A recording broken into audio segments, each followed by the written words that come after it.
Akala nila, isa lang akong asawang palamuti sa bahay. Yung babaeng pwedeng utusan, pwedeng pagdesisyonan, at pwedeng gawing katulong sa sarili kong buhay. Narinig ko kung paano nilang pinag-usapan ng pagbibenta ng lahat ng minana kong alahas. Parang basura lang na pwedeng ipamigay para sa kabit. Sabi ng binan ko, wala na raw akong silbi kapag naubos ang mga yon. Sabi ng asawa ko, mas mabuti raw na manahimik na lang ako at sumunod. Akala nila wala akong kapangyarihan. Ang hindi nila alam, doon pa lang nagsimula ang totoong laban ko. Bago ka pa lang sa channel neto, ibang kwento ni Ate Jane, istorya mo, ikwento ko. Huwag kalimutang pindutin ang notification bell at subscribe button.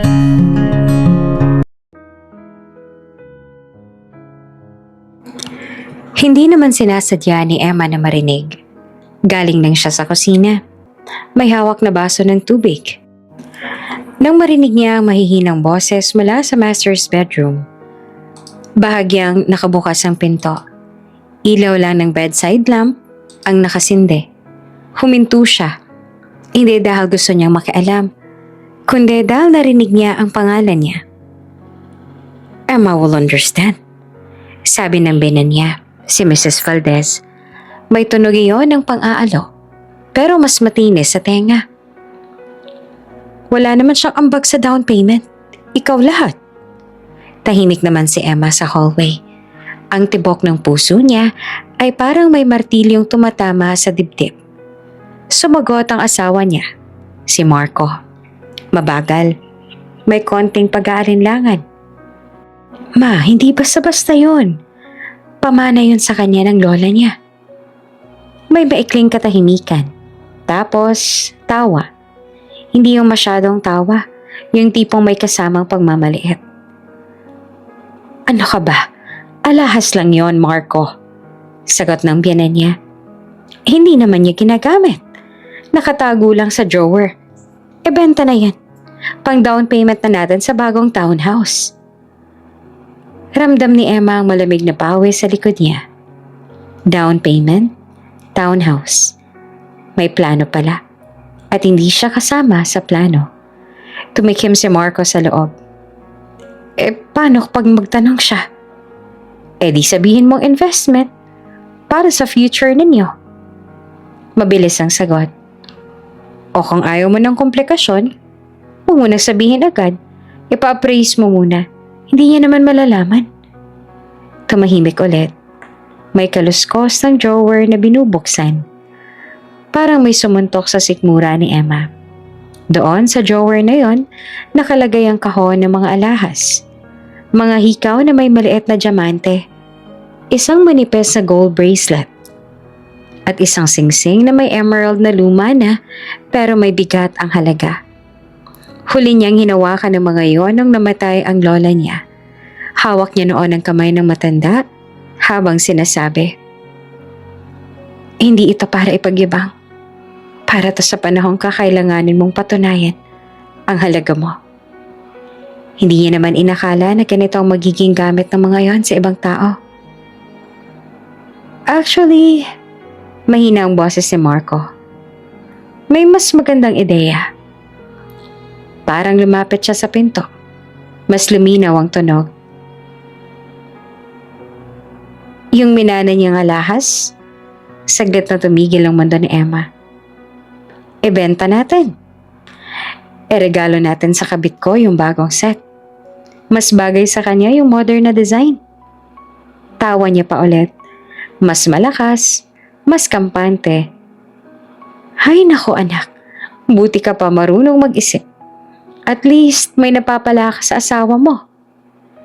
Parang may humigop ng hangin sa buong hallway. Kabit. Hindi na siya nagulat. May mga gabing hindi umuuwi si Marco. May mga pabango siyang hindi kanya. May mga text message na mabilis i-delete. Pero iba pala kapag narinig mo mismo. Iba kapag ginawang investment ang puso mo. Hindi gumalaw si Emma. Hindi siya umiyak. Hindi siya sumigaw. Pinikit lang niya ang mga mata niya sandali. Pinakinggan niya ang sarili niyang paghinga. Isa, Dalawa, tatlo. Sa loob ng kwarto ay may tunog ng zipper ng pouch. Dadaling ko na to bukas sa jeweler, sabi ni Marco. May kakilala si Paolo. Discreet. Good, sagot ng biyenan niya. At wag kang mag-guilty. Hindi naman siya kawalan. Hindi siya kawalan. Dahan-dahang ibinaba ni Emma ang baso sa console table sa hallway. Maingat na parang walang kalansing.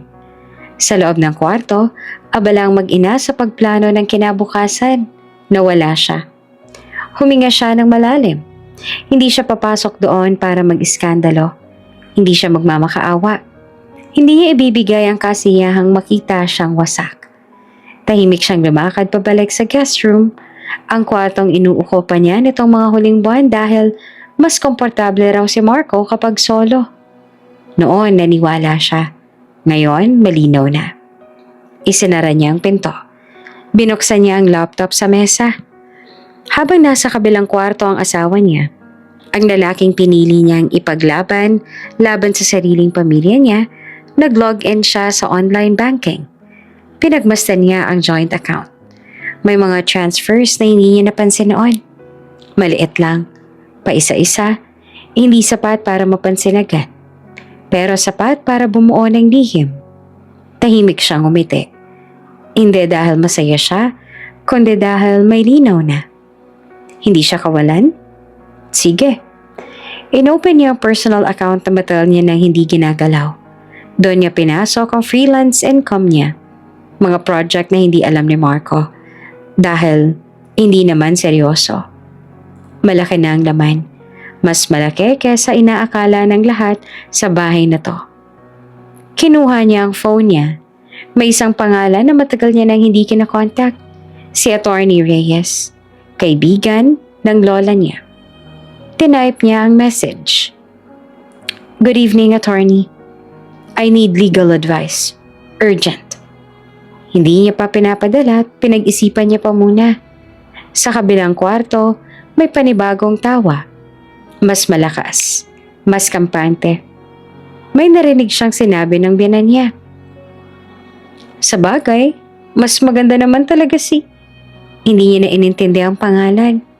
Hindi na mahalaga kung sino. Mahalaga kung sino siya. Tumayo siya at lumapit sa dresser. Binuksan niya ang drawer kung saan nakalagay ang jewelry box. Wala na. Nakalabas na ang kahon. Dinala na.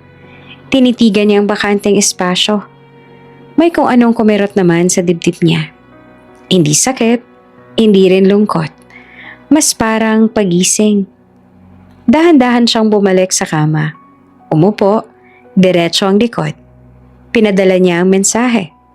Pagkatapos ay tumawag siya sa bangko. Mababa ang boses niya.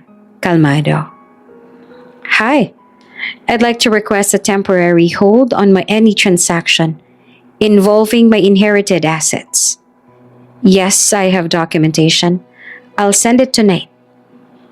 Profesional ang tono niya.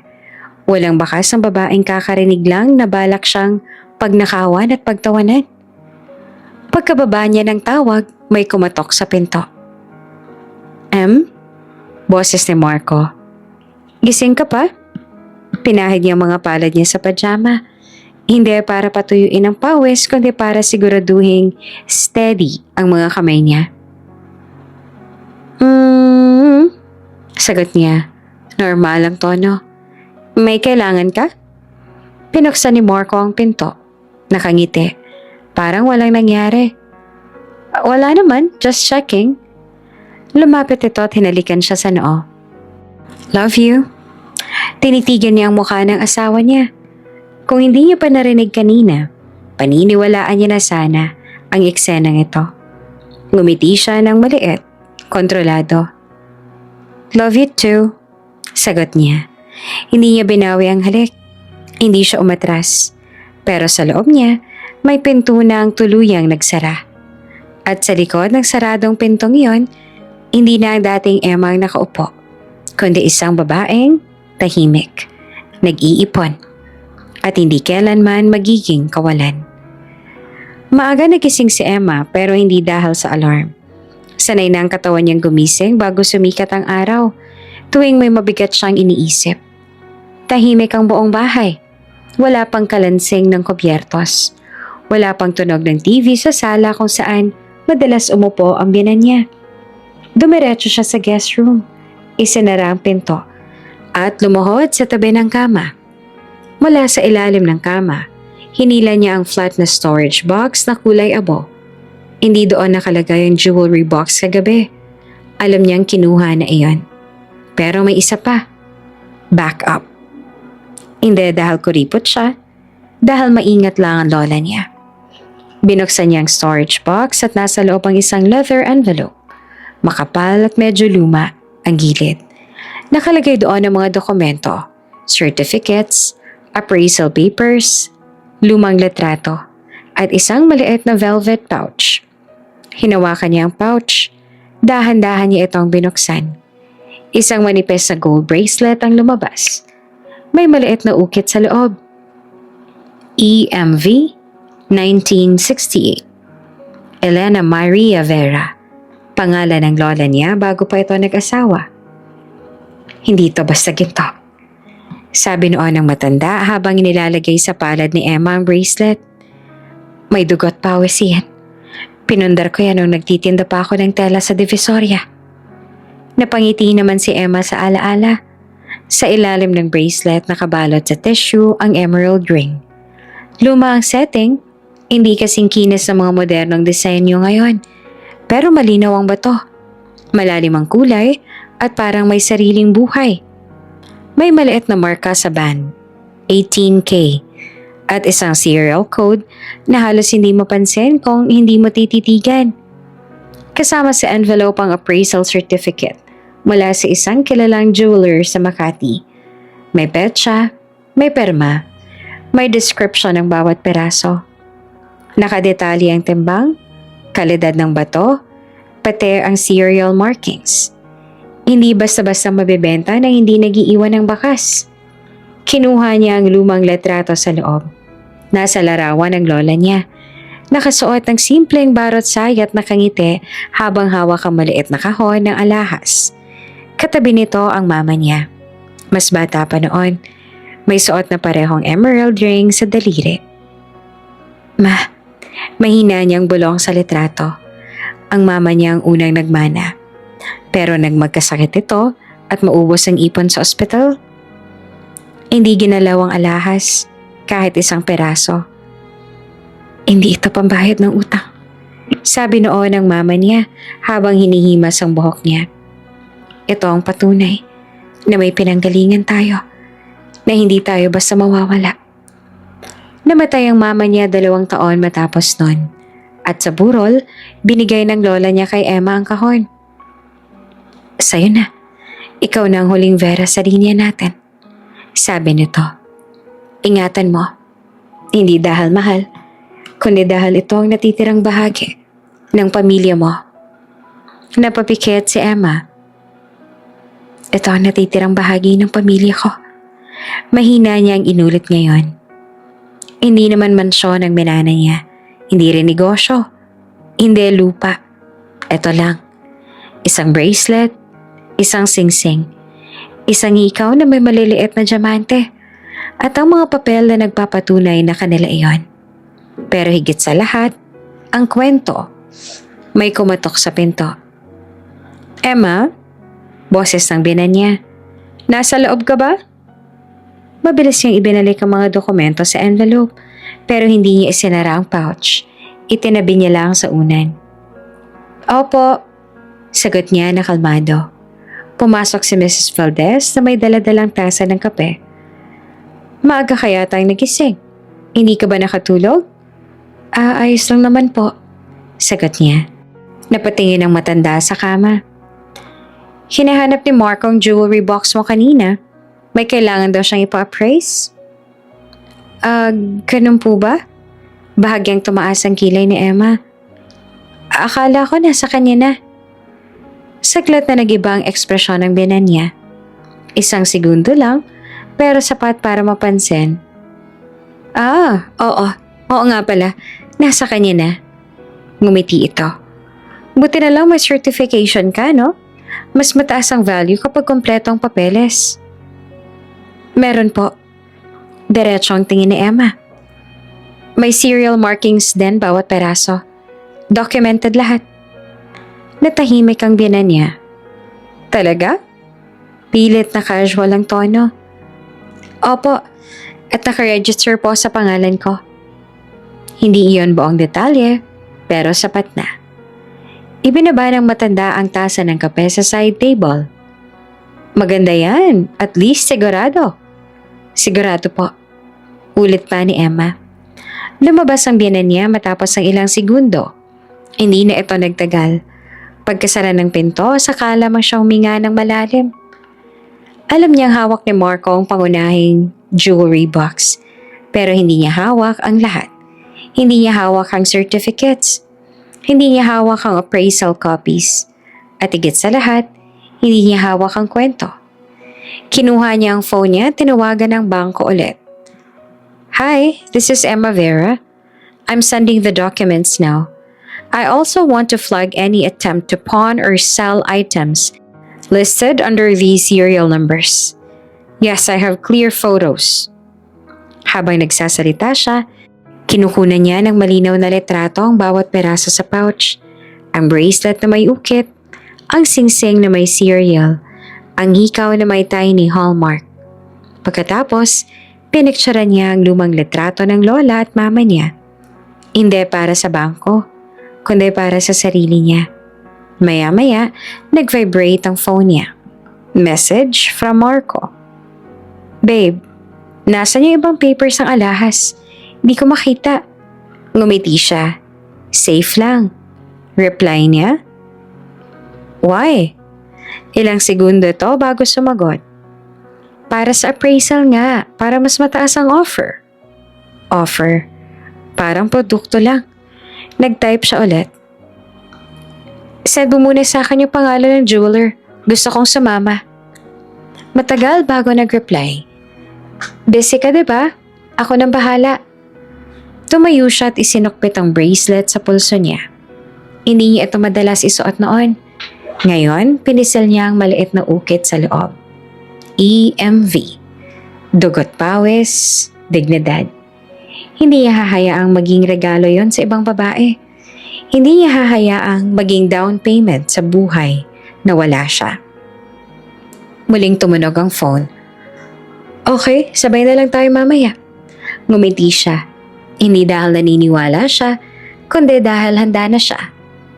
Tinabi niya ang envelope sa bag niya. Isinara ang zipper. Sa salamin, tinitigan niya ang sarili niya. Walang luha, walang bakas ng kaguluhan. Isang tahimik na babae lang na may suot na lumang bracelet. Pero sa loob niya, malinaw ang lahat. Hindi lamang ito simpleng alahas. Ito ang natitirang bahagi ng pamilya niya. At kung may magtatangkang kunin yon, hindi siya iiyak. Hindi siya magmamakaawa. Ipapakita niya kung gaanong kabigat ang isang bagay na may dugot ala-ala. Aalis na ako, may meeting ako ng maaga. Nasa harap ng salamin si Marco, inaayos ang buhok niya. Maingat ang galaw at parang may kamera sa likod niya. Nakabukas ang cabinet at doon nakasabit ang bagong blazer na hindi pa nasusuot. Mula sa kama, pinagmasdan siya ni Emma. Anong meeting? Tanong niya.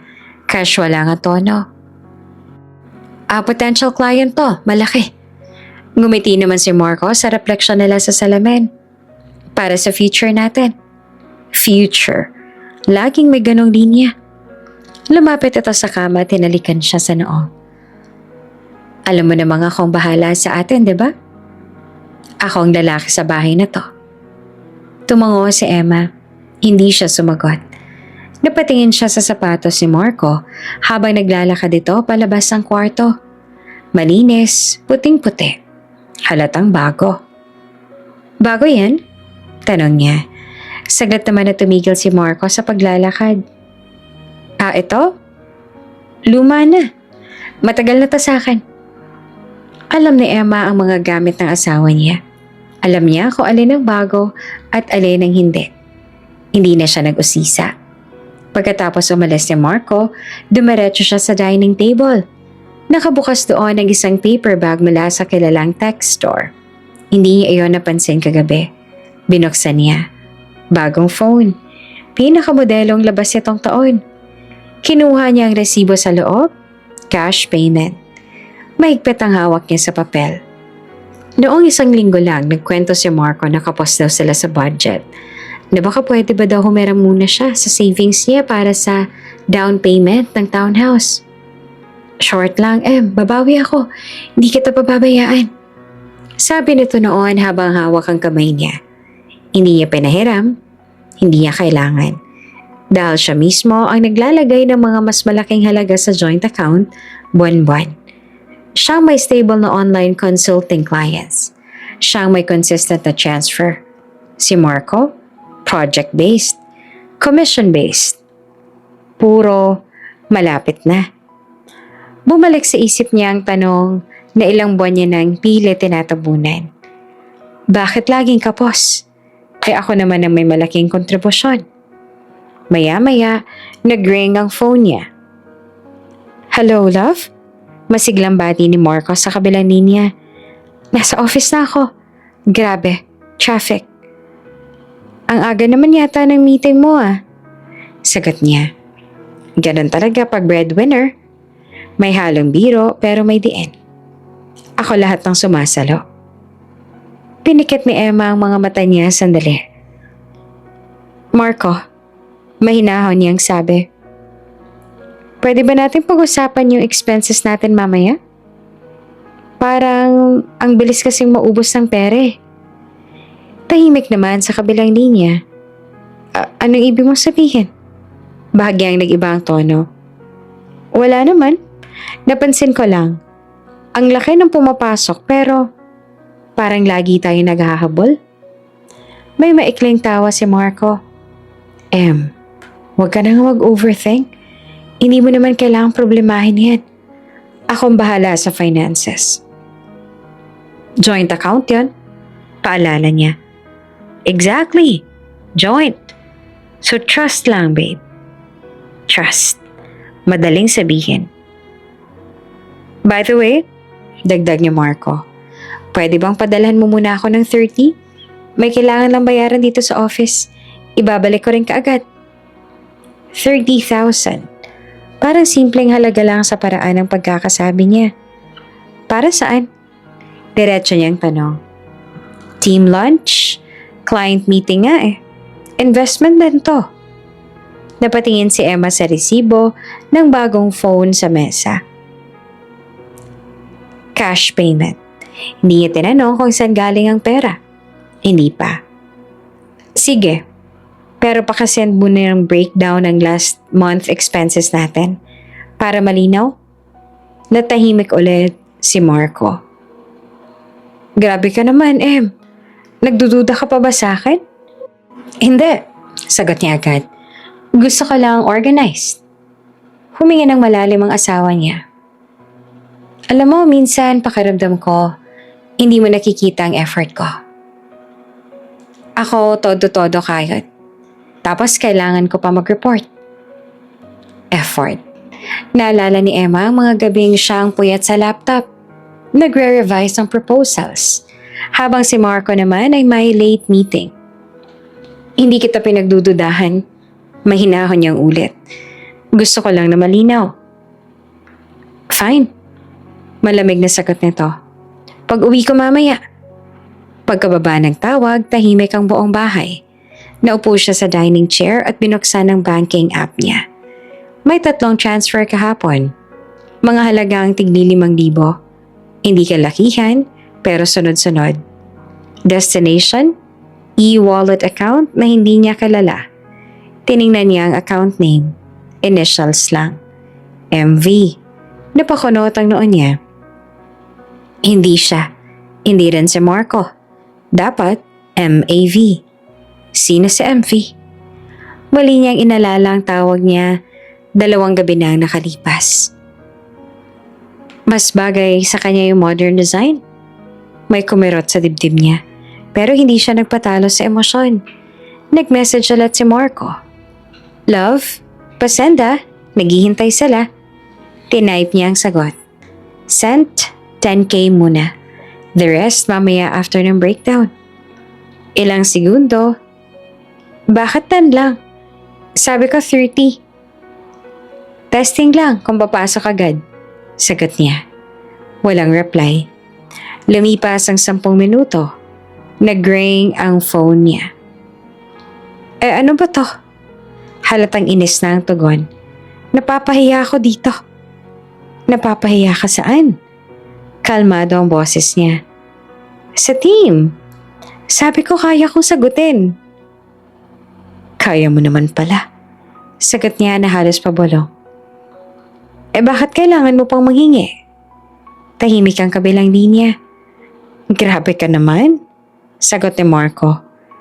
Partner mo ko. Dapat tulungan. Tinutulungan kita. Sagot niya. Pero gusto ko lang malaman kung saan napupunta. Hindi ka ba nagtitiwala sa asawa mo? Huminga siya ng malalim. Gusto kong magtiwala. Sagot niya. Tulungan mo ako. Hindi naman sumagot si Marco. Ilang segundong lumipas bago niya narinig ang mahina nitong buntong hininga. Pag-uwi ko. Pagbaba ng tawag, bumalik ang tingin ni Emma sa bagong phone sa mesa. Naaalala niya ang mga nakaraang buwan. Love, utang muna ako ha. Bayaran ko next cut-off. Short lang ako ngayon eh. May investment kasi. Medyo mahina ang commission. Saglit lang to. Hindi naman niya nakita ang next cut-off na sinasabi nito. Wala siyang natanggap na malinaw na paliwanag. Pero, may bagong sapatos. May bagong phone. May mga transfer na hindi malinaw. At may alahas na balak ibenta. Tumayo siya at dinala ang paper bag sa kwarto ni Marco. Inilagay niya iyon sa ibabaw ng dresser. Katabi ng mga lumang resibo na hindi pa naitatapon. Sa salapin, nakasalubong niya ang sarili niyang tingin. Hindi galit, hindi pa. Mas malinaw lang. Sweet sa harap, haligi ko no. Pero sa likod, may mga kamay na marunong manguha. At sa unang pagkakataon, hindi na siya basta-bastang naniniwala sa halik sa noo at sa salitang ako ang bahala. Kasi kung siyang bahala, bakit siyang laging nagbabayad? May sariling ritmo ang umaga sa bahay na yon. Bago pa mag-alas 8, naka-on na ang TV sa sala. Nakaayos na ang throw pillows. Amoy na ang brewed coffee. At sa gitna ng lahat, nakaupo si Mrs. Valdez. Tuwid ang likod, parang reyna sa trono niyang sofa. Siya ang unang gumigising. Siya ang unang may opinyon. At kadalasan, siya ang huling nasusunod. Emma, tawag niya na makita siyang pababa ng hagdan. Halika rito. Hindi yon pakiusap. Utos iyon na may balot at nalambing. Lumapit naman si Emma at may dalang tablet. Po, umupo ka. Tinapik ng biyanan ang bakanting upuan sa tapat niya. May pag-uusapan tayo. Sumunod siya tahimik. Pinatay ng matanda ang TV. Ibig sabihin, seryoso. Alam mo naman ang malaking plano namin para sa future ninyo ni Marco. Panimula nito. Hindi pwedeng ganito lang kayo. Apartment, siksikan, walang prestige. May townhouse na nakita si Marco. Dagdag niya. Magandang location. Malapit sa business district.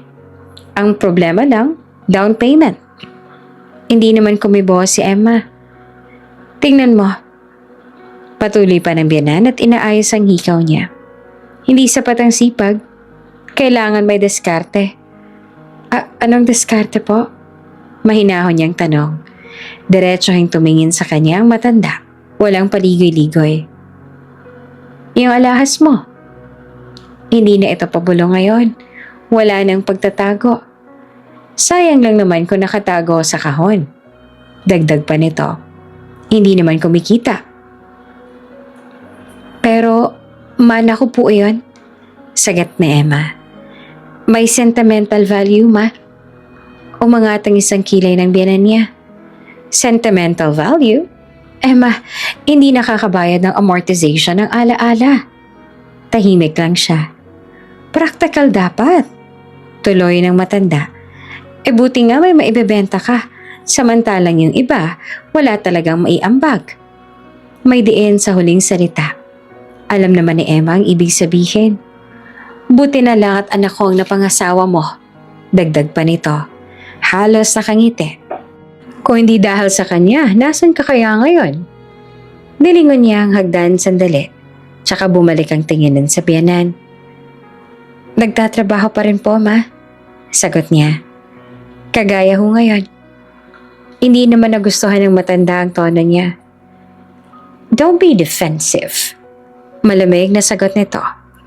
Pinapaintindi ko lang sa iyo ang reality. Ang lalaki ang haligi. Dapat marunong sumunod ang asawa. Sumunod. Isang matagal niya nang nilulunok. Sumunod saan po?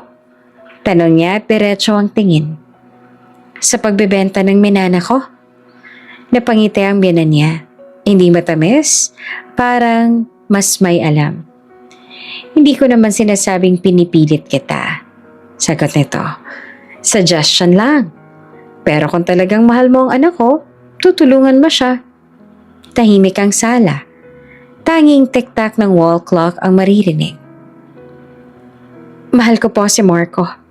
Sagot ni Emma. Pero hindi ibig sabihin noon na ibibigay ko lahat ng walang tanong, ma. Sandali nagbago ang ekspresyon ng matanda. Nawala ang maskara ng pagiging mahinahon.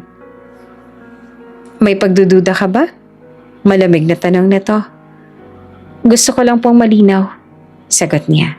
Tumayo ang biyanan niya at naglakad papunta sa side table. Kinuha ang phone. Alam mo, hindi ko naman to sasabihin kung hindi ako sigurado eh. Tinapik nito ang screen. May kakilala ako. Reputable buyer. Hindi basta-basta. Years na sa jewelry trade. Doon naintindihan ni Emma. Hindi ito impulsive, planado na lang lahat. Matagal na po ba ninyo ang kakilala? Tanong niya. College friend ng pinsan ko. Sagot ng biyanan niya. Discreet, cash ang bayaran, walang masyadong tanong. Walang masyadong tanong.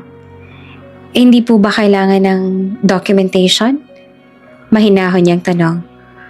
Kung gusto mo ng mas mataas sa presyo, syempre oo. Pero kung gusto mo ng mabilisan lang, may paraan naman. Saglit itong tumingin sa kanya. Hindi naman kailangang ipaalam sa lahat. May kung anong kumerot sa loob ni Emma. Kailan niyo po nakausap? Tanong niya. Last week? Diretso nitong sagot. Last week. Ibig sabihin, bago niya pa marinig ang usapan nila ni Marco. Actually, dagdag ng binan. Ako ang unang nagsabi kay Marco na sayang ang alahas mo. Madaling ibenta. Hindi naman ginagamit. Hindi na ito nagtatago. Siya ang nagpasok ng ideya. Siya ang naglatag ng koneksyon. Siya ang nagbigay ng paraan. Praktikal lang ako. Depensa nito. Sa panahon ngayon, hindi uso ang emosyon. Dapat marunong mag-adjust. Nagkatinginan sila. Sa unang pagkakataon, hindi na umiwas si Emma. Adjustment po ba na matatawag ang pagbenta ng hindi sa inyo, ma? Tanong niya. Steady ang boses. Pamilya tayo. Mabilis sa sagot naman ng matanda. Walang sa akin at sayo dito. Napatingin si Emma. Talaga po? Dahil pagdating sa gastos, may kanya-kanya. Pagdating sa obligasyon, may hierarchy. Pagdating sa mana, aba, biglang pamilya. Emma, mas mababa na ang boses ng binan niya ngayon. Ayoko umabot pa sa punto na magkakaroon kayo ng lamat dahil lamang sa pera. Kung ako sa'yo, maging matalino ka. Hawak mo ang solusyon. Hawak ko pa rin po ang desisyon. Sagot niya, tahimik. Sandaling nagtagpo ang kanilang mga mata. Isa sanay na mag-utos. Ang isa naman matagal nang natutong magtimpi. Isipin mong mabuti. Sabi ng biyenan niya habang muling umuupo. Hindi lahat nabibigyan ng pagkakataong makaangat. Huwag mong sayangin. Tumayo naman si Emma. Pag-iisipan ko po. Mahinahon niyang sagot. Habang naglalakad siya paakyat ng hagdan, naramdaman niya ang titig ng biyenan niya sa likod niya. Mabigat at mapanuri. Pagdating sa kwarto, isinara niya ang pinto. Inilabas niya ang envelope ng certificates at inalapag sa kama. May pangalan doon ng appraiser. May serial numbers. May malinaw na proof of ownership. At may pangalan ng buyer na kakilala ng biyenan niya. Nakita niya sa screen kanina ang saglit nitong nagliwanag. Nasa isip niya, may plano ang biyenan niya. Hindi lamang simpleng pangmamaliit. Mastermind. May connection, may timing, may control. Huminga siya ng malalim. Sa baba maririnig ang mahinang boses ng biyenan niya sa phone. Don't worry, mapapapayag ko rin siya. Napatingin naman si Emma sa bracelet sa pulso niya. Hindi siya basta papayag. At kung may nag-iisip na kaya siyang paikutin, panahon na para ipakita na hindi lang siya manugang sa bahay na to. May sarili siyang utak. At hindi siya pawn sa laro ng isang reyna ng pangmamaliit. Dumating si Mia na parang bisitang hindi marunong umalis. Temporary lang to, Em. Sabi ni Marco isang gabi habang nakatayo sa may pinto. May renovation kasi sa condo niya. 1 linggo lang? 1 linggo? 3 linggo na. Unang gabi pa lang, ramdam na ni Emma ang pagbabago ng hangin sa bahay. Si Mia, maputi, laging naka-lip tint na mukhang bagong apply. Buhok na parang hindi nagugulo kahit kagigising lang. Pumasok na may 2 malaking maleta at kumpiyansang parang siyang may-ari ng sala. Hi! Masiglang bati nito. Parang matagal na silang magkaibigan. Thank you talaga ha. Super lifesaver ninyo. Nakangiti si Marco sa likod niya. Office mate ko. Same team kami. Napatingin si Emma sa paraan ng pagtawa ni Mia. May bahagyang pagdikit ng braso kay Marco. Parang natural lang. Welcome. Mahinahon niya namang sagot. Kinabukasan, nagising si Emma sa tunog ng blender.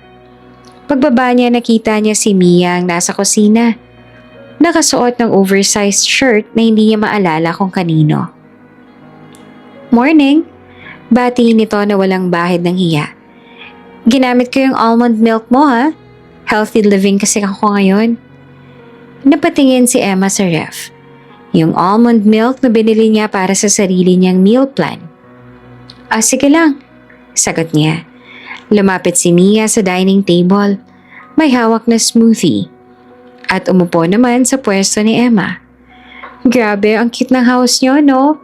Pero alam mo, kung ako siguro, papalitan ko tong curtains. Medyo outdated na eh. Tahimik lamang si Emma habang nagtitimpla ng kape. Mula sa sala, sumingit si Marco. Babe, may nakita akong bagong interior peg. Mas modern? Bagay sa atin? Sa atin. Napansin naman ni Emma na mas madalas nang gamitin ni Marco ang salitang yon kapag kasama si Mia. Ilang araw pang lumipas, isang hapon, nasa sala si Mia. Naka-cross-leg sa sofa. May hawak na maliit na paper bag na may gold logo ng isang kilalang jewelry store. Finally, sabi nito habang nagbubukas ng kahon. Deserve ko to. Napaangat ang kilay ni Emma. May kumislap sa loob ng kahon. Isang pares ng hikaw na may emerald accent. Parang pamilyar ang kulay. Ang ganda, sabi ni Marco nakatayo sa likod nito. Bagay sa'yo. Of course, sagot naman ni Mia. Sabay sulyap kay Emma. Hindi bagay sa lahat ang ganito, no? Kailangan marunong magdala. May bahid ng ngiti sa labi niya. Hindi yun direkta, pero malinaw ang patama. Hindi bagay sa'yo yan. Bagay yan sa babaeng marunong magdala. Hindi sinabi ng diretsyo pero narinig ni Emma sa pagitan ng mga salita. Lumapit siya sa center table at tiningnan ng hikaw. Maganda, sabi niya na neutral ang tono. Saan galing? Saglit na nagkatinginan sina Marco at Mia. Gift. Mabilis sa sagot naman ni Mia. May nag-appreciate lang. Hindi na siya nagtanong kung sino. Sa halip, napansin niya ang maliit na detalye. Ang setting ng bato. Ang paraan ng pagkakapit. Hindi yan eksaktong katulad ng sa kanya. Pero kahawig ng kulay. Emerald green.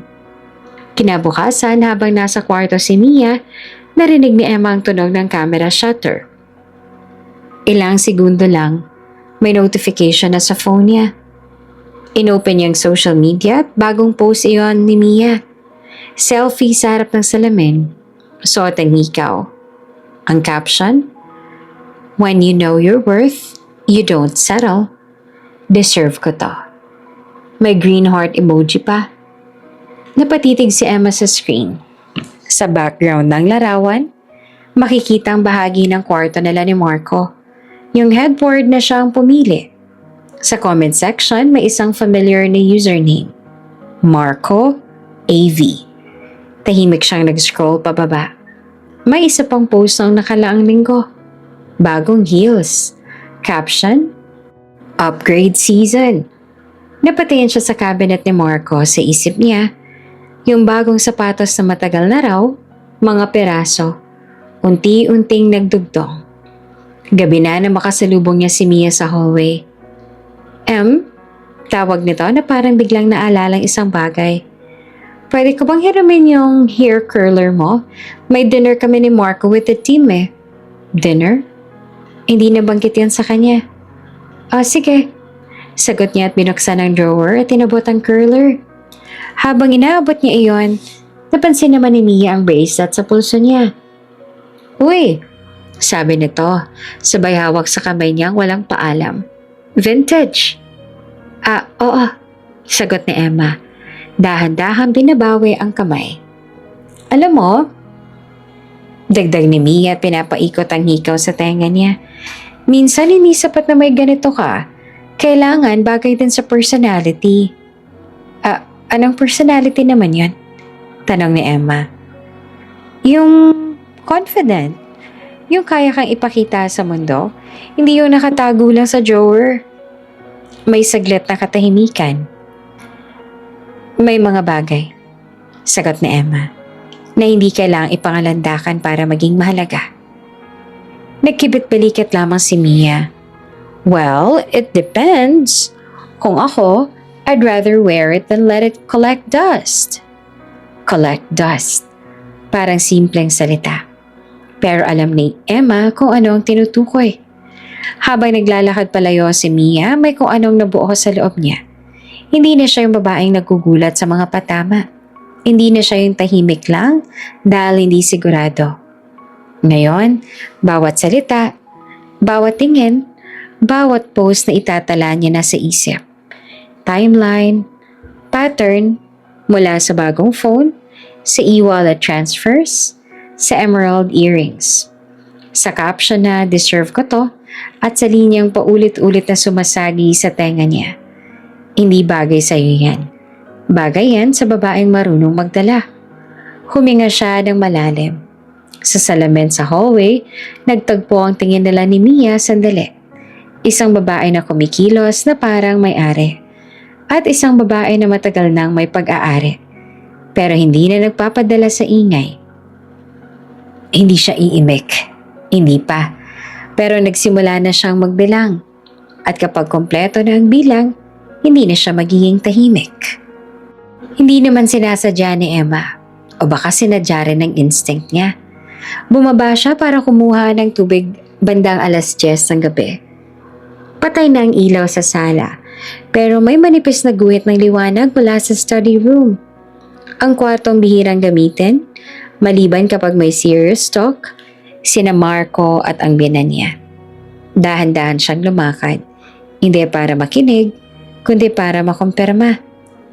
Bahagyang nakabukas ang pinto, sapat para marinig ang mga boses. Sigurado ka bang bukas? Tanong ng biyanan niya. Mababa ang tono. Oo, sagot ni Marco.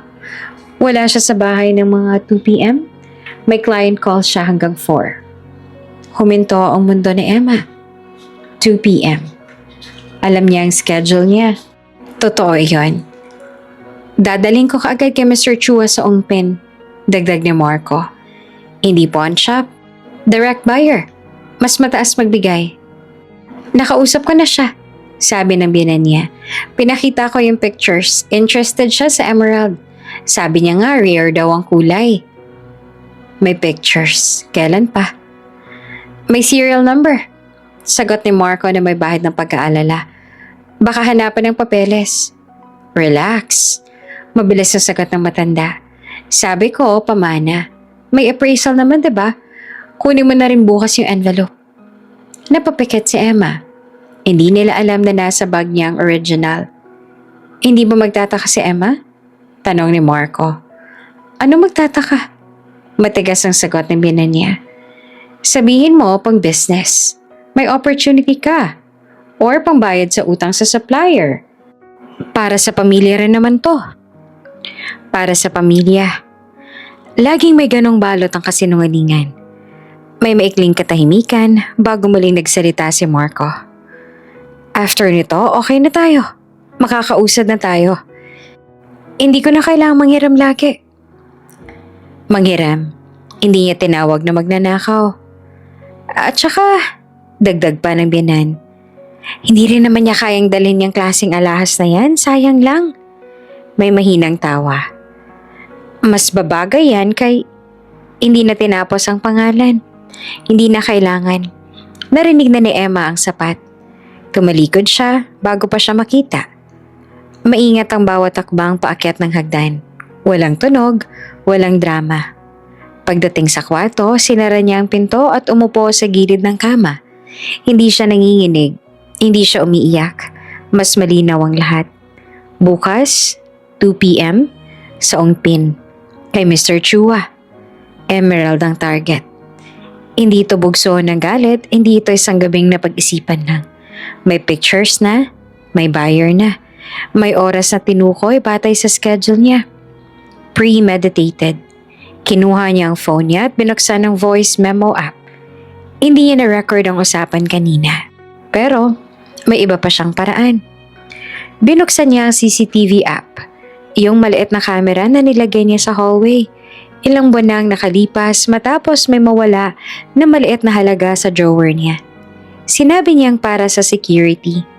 Hindi naman nagtanong na si Marco noon. Nakakover ang hallway at ang pinto ng study area. Nag-scroll siya pabalik sa mga nakaraang araw. May footage ang biyanan niya. Hawak ang jewelry box. Kinukunan ng litrato ang laman. Date stamp, 3 days ago. May isa pang clip na si Marco. May kausap sa phone. Emerald, 18K. May marking sa loob. Oo, original. Napahigpit ang hawak ni Emma sa phone. Hindi to hinala. May ebidensya siya. Tumayo siya at kinuha ang bag niya. Inilabas ang envelope ng certificates. Isa-isa niyang tiningnan ng serial numbers.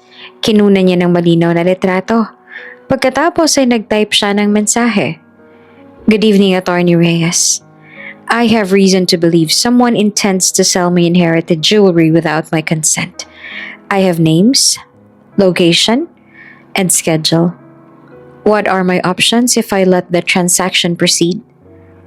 Hindi siya humihingi ng payo para pigilan. Humihingi siya ng payo kung paanong hahawakan. Maya-maya nag-vibrate ang phone niya. Do not confront yet. Gather proof.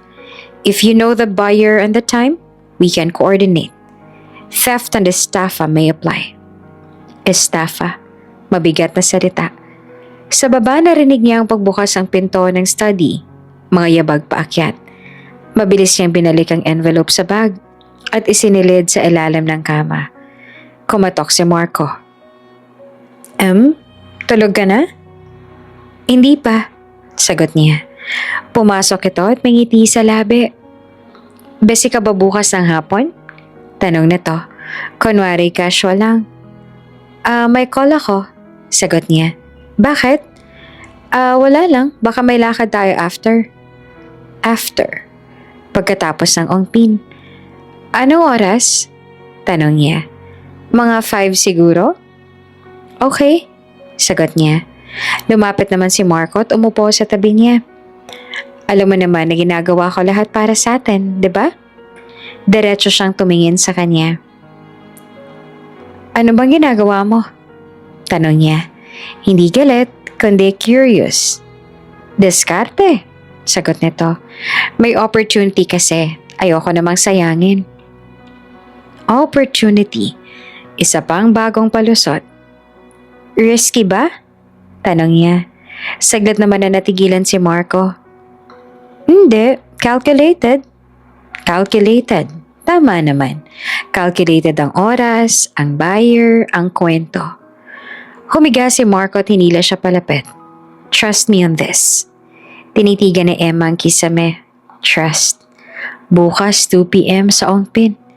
Hindi niya to pipigilan. Hindi na muna. Hahayaan niyang umabot sa puntong hindi na nila kayang itanggi. Hindi ito impulsive. Hindi ito simpleng away mag-asawa.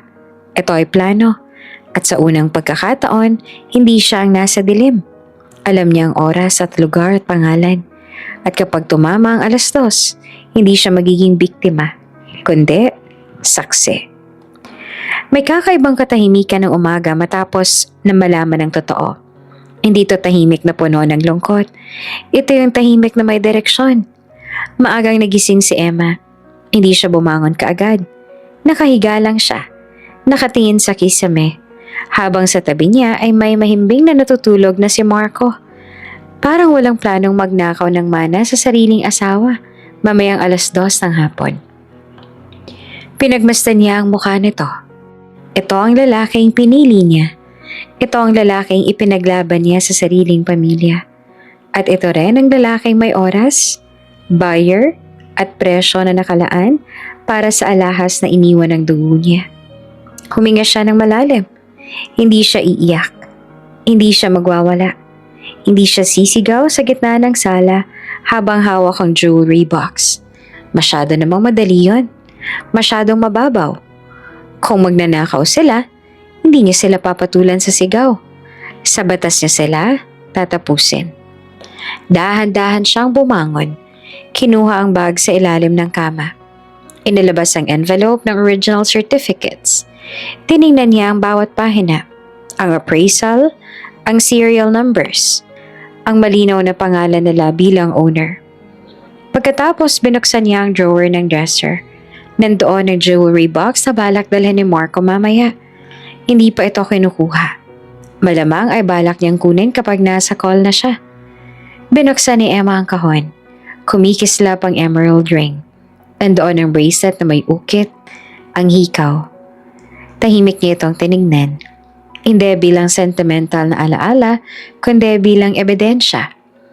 Lumapit siya sa cabinet kung saan nakatago ang ilang lumang costume jewelry na minsan niyang ginamit sa events. Magaganda rin, pero hindi tunay. May kahawig na design. May kulay emerald din pero synthetic ang bato. Kinuha niya ang kahon ng costume pieces at inilapag sa kama katabi ng original. Tahimik siyang umiti. Calculated? Bulong niya sa sarili. Kinuha niya ang phone at nag-dial. Attorney. Bungad niya na sumagot si Attorney Reyes. Push na natin. May ilang minutong pag-uusap. Diretso, malinaw, walang drama. Kung alam mo ang oras at ang buyer, mas mabuting documented ang attempt. Huwag mo munang pigilan. We coordinate. Entrapment?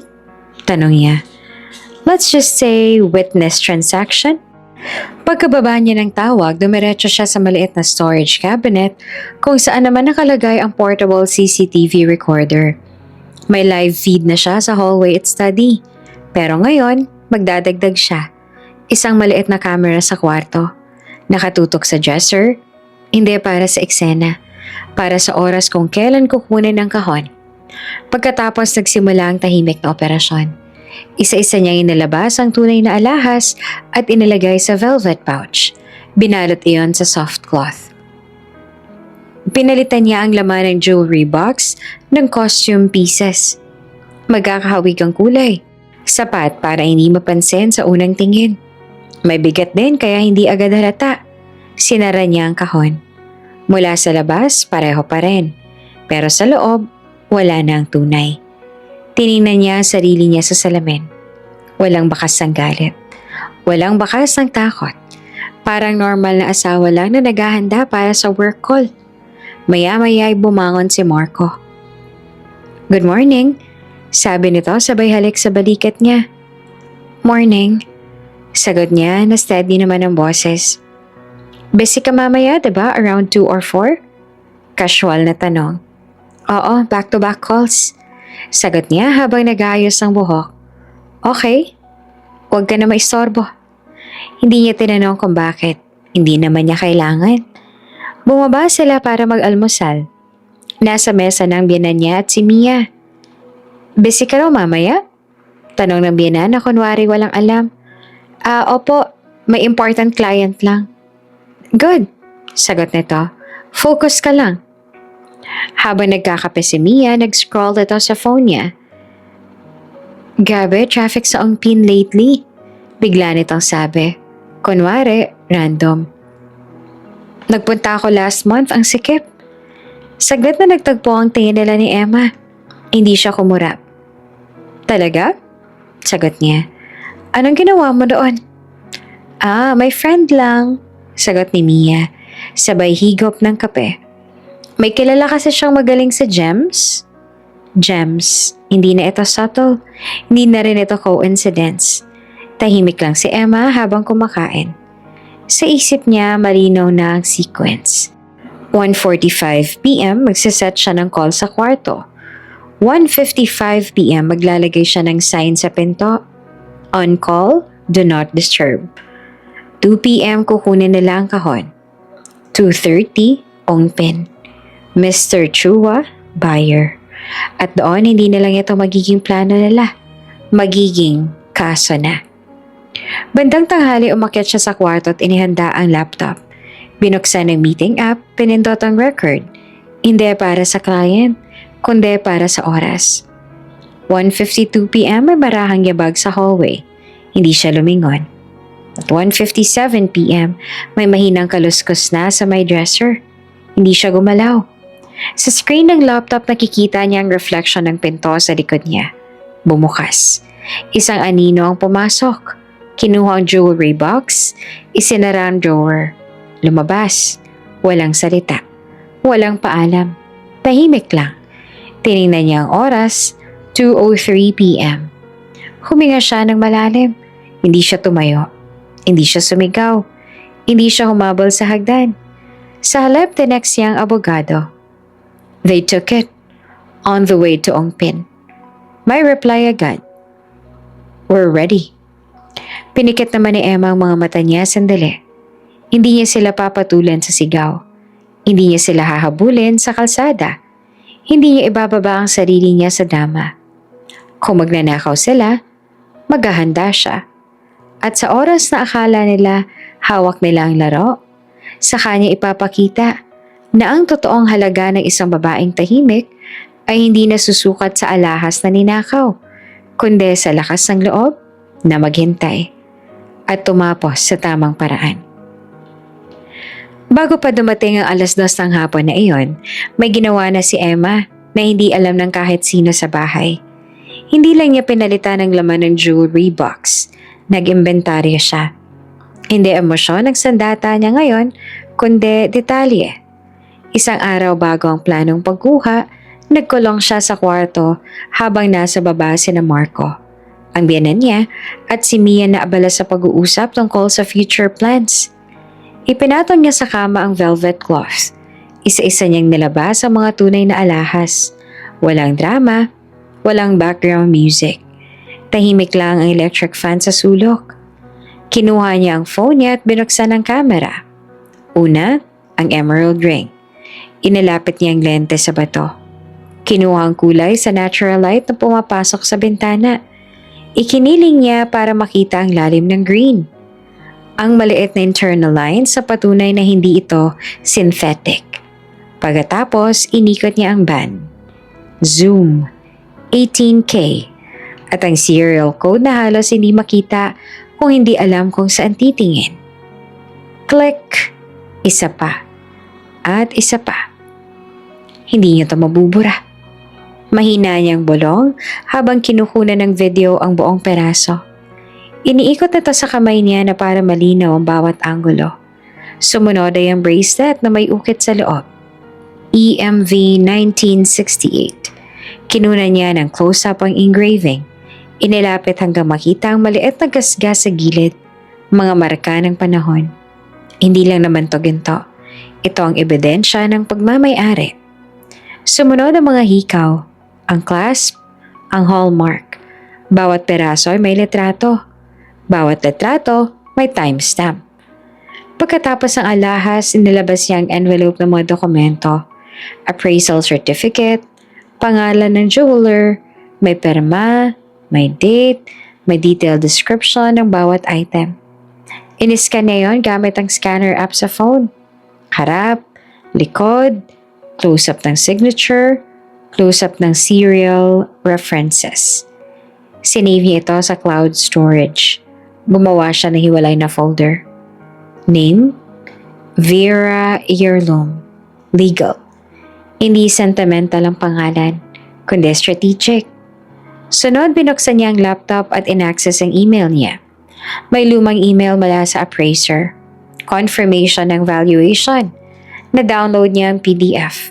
Finorward sa sarili niya gamit ang secondary email address na matagal niya nang hindi ginagamit. Redundancy. Kung may mawawala, may kopya. Pagkatapos binuksan niya ang message thread nila ni Marco. Nag-scroll siya pabalik. Pwede bang padalhan mo muna ako ng 30? Para sa opportunity. Trust me. Screenshot, isa-isa. May message din pala si Mia noon. Ilang linggo na ang nakalipas. Ang ganda pala ng emerald mo. Sayang naman kung hindi lang naman nakasuot. Screenshot. May isang conversation sa group chat nilang tatlo kung saan nagbiro ang binan niya. Akong hindi ginagamit, edi ibenta na lang. May laughing emoji pa. Screenshot. Hindi siya umaasa sa memorya. Gusto niya ng trail. Isang landas ang katotohanan na hindi mabubura ng pag-iyak o pag-arte. May kumatok sa pinto noon. Boses yan ni Marco. Anong ginagawa mo? Mabilis siyang tinakpan ng folder ang alahas. Work lang. Sagot niya. Pumasok naman si Marco at sumandal sa pinto. Ang tagal mo dito may deadline kasi. Sagot niya at hindi tumitingin. Lumapit ito sa kama at halos mapatingin sa velvet cloth. Iyan ba yung alahas mo? Tanong nito. Kunwaring curious lang. Oo, sagot niya at diretso ang tingin ngayon. Inaayos ko lang. Kailangan ba talagang ingatan ng ganyan? May bahid ng biro sa tono. Kapag mahalaga, sagot niya oo. Nagkibit balikat si Marco. Ikaw bahala. Lumabas ito. Pagkasara ng pinto, muling bumalik ang katahimikan. Binuksan niya ang notes app at nagsimulang mag-type. Date? Time? Observations. March 14, 9:12 p.m. Heard discussion about Ongpin buyer Mr. Chua. Emerald, specifically mentioned. March 15, 10:04 a.m. MIL reference direct buyer. Cash transaction. Hindi siya gumawa ng diary. Gumawa siya ng timeline. Pagkatapos ng email siya sa abogado. Subject, documentation. Inattach niya ang scans, ang screenshots, ang videos. May kasamang maikling mensahe. In case they deny everything, I want this recorded as pre-incident documentation. Sumagot naman si Attorney Reyes, makalipas ang ilang minuto. Keep everything. Do not confront. The strength of your case is in the sequence. Sequence. Tama. Hindi ito isang eksena lang. Ito ay pattern. Tumayo siya tumingin sa salamin. Sa refleksyon, mukhang pareho pa rin sila. Walang nakakaalam na sa loob ng bag niya ay may kopya na ng bawat ebidensya. Walang nakakaalam na bawat salita nila ay naka-archive na. Sa baba, naririnig niya ang tawa ni Mia. Deserve ko to. Sabi nito na malakas ang boses. Napatingin si Emma sa bracelet sa pulso niya. Deserve ko rin. Bulong niya. Hindi na bagong hikaw. Hindi na townhouse. Kundi, ng hostisya. Kinuha niya ang phone at nag-record ng maikling video. Sarili niya hawak ang emerald ring. Today, sabi niya sa camera, kalmado ang boses. I am documenting my inherited jewelry under my sole ownership. If anything happens to these items without my consent, this serves as prior proof of possession. Hindi para sa social media, kundi para sa kote kung kinakailangan. Pinatay niya ang kamera. Huminga ng malalim. Kapag itinanggi nila, may ebidensya siyang parang martilyo. Hindi to chismis, hindi to haka-haka. May litrato, may sertipiko, may mensahe, may oras. Kapag dumating ang sandaling sasabihin nila, hindi namin yung ginawa. Hindi siya sisigaw. Hindi siya makikipag-away. Ilalapag lang niyang ebidensya. Isa-isa. At hahayaan niyang ang bigat nito magsalita para sa kanya. Hindi lahat ng laban dinadaan sa tapang. Minsan, kailangan din ng tiyempo. At minsan, ng kapalit. 2 araw bago ang planong pagbebenta sa Ongpin, umalis si Emma ng bahay na para bang may simpleng errand lang. Naka-loose blouse siya, walang alahas, maliban sa manipis na relo, at walang bakasang tensyon sa mukha. May bibilhin lang ako, sabi niya sa sala. Tagal mo ha? Pahabol pa ng binan niya. May lakad pa kami mamaya. Ngumiti naman siya. Hindi naman po ako mawawala. Alam niya hindi sila maghihinala. Hindi sila sanay na may ginagawa siyang hindi nila alam.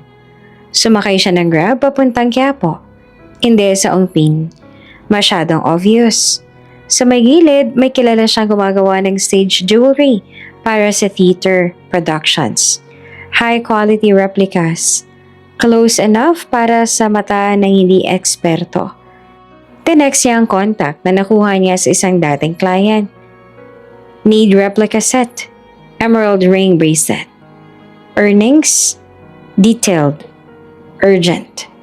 Sumagot ang lalaki. Bring photos.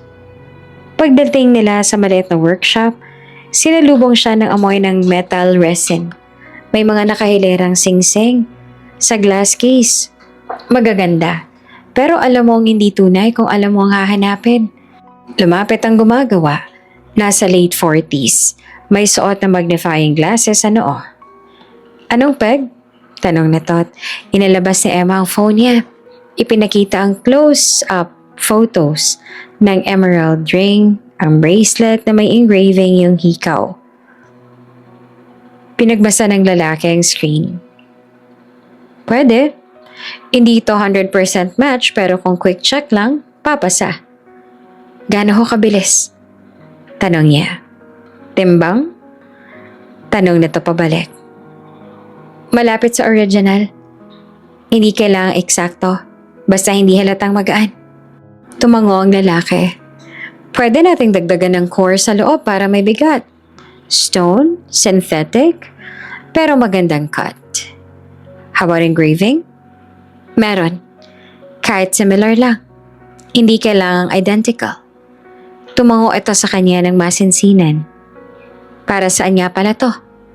Tanong nito na hindi mapanghusga. Curious lang. Sandaling tumahimik si Emma. Insurance? Sagot niya. Hindi na nagtanong ang lalaki.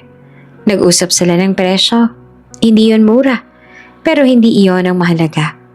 Habang hinihintay niya ang draft ng replika, umupo siya sa sulok at pinagmasdan ng mga taong dumadaan sa labas.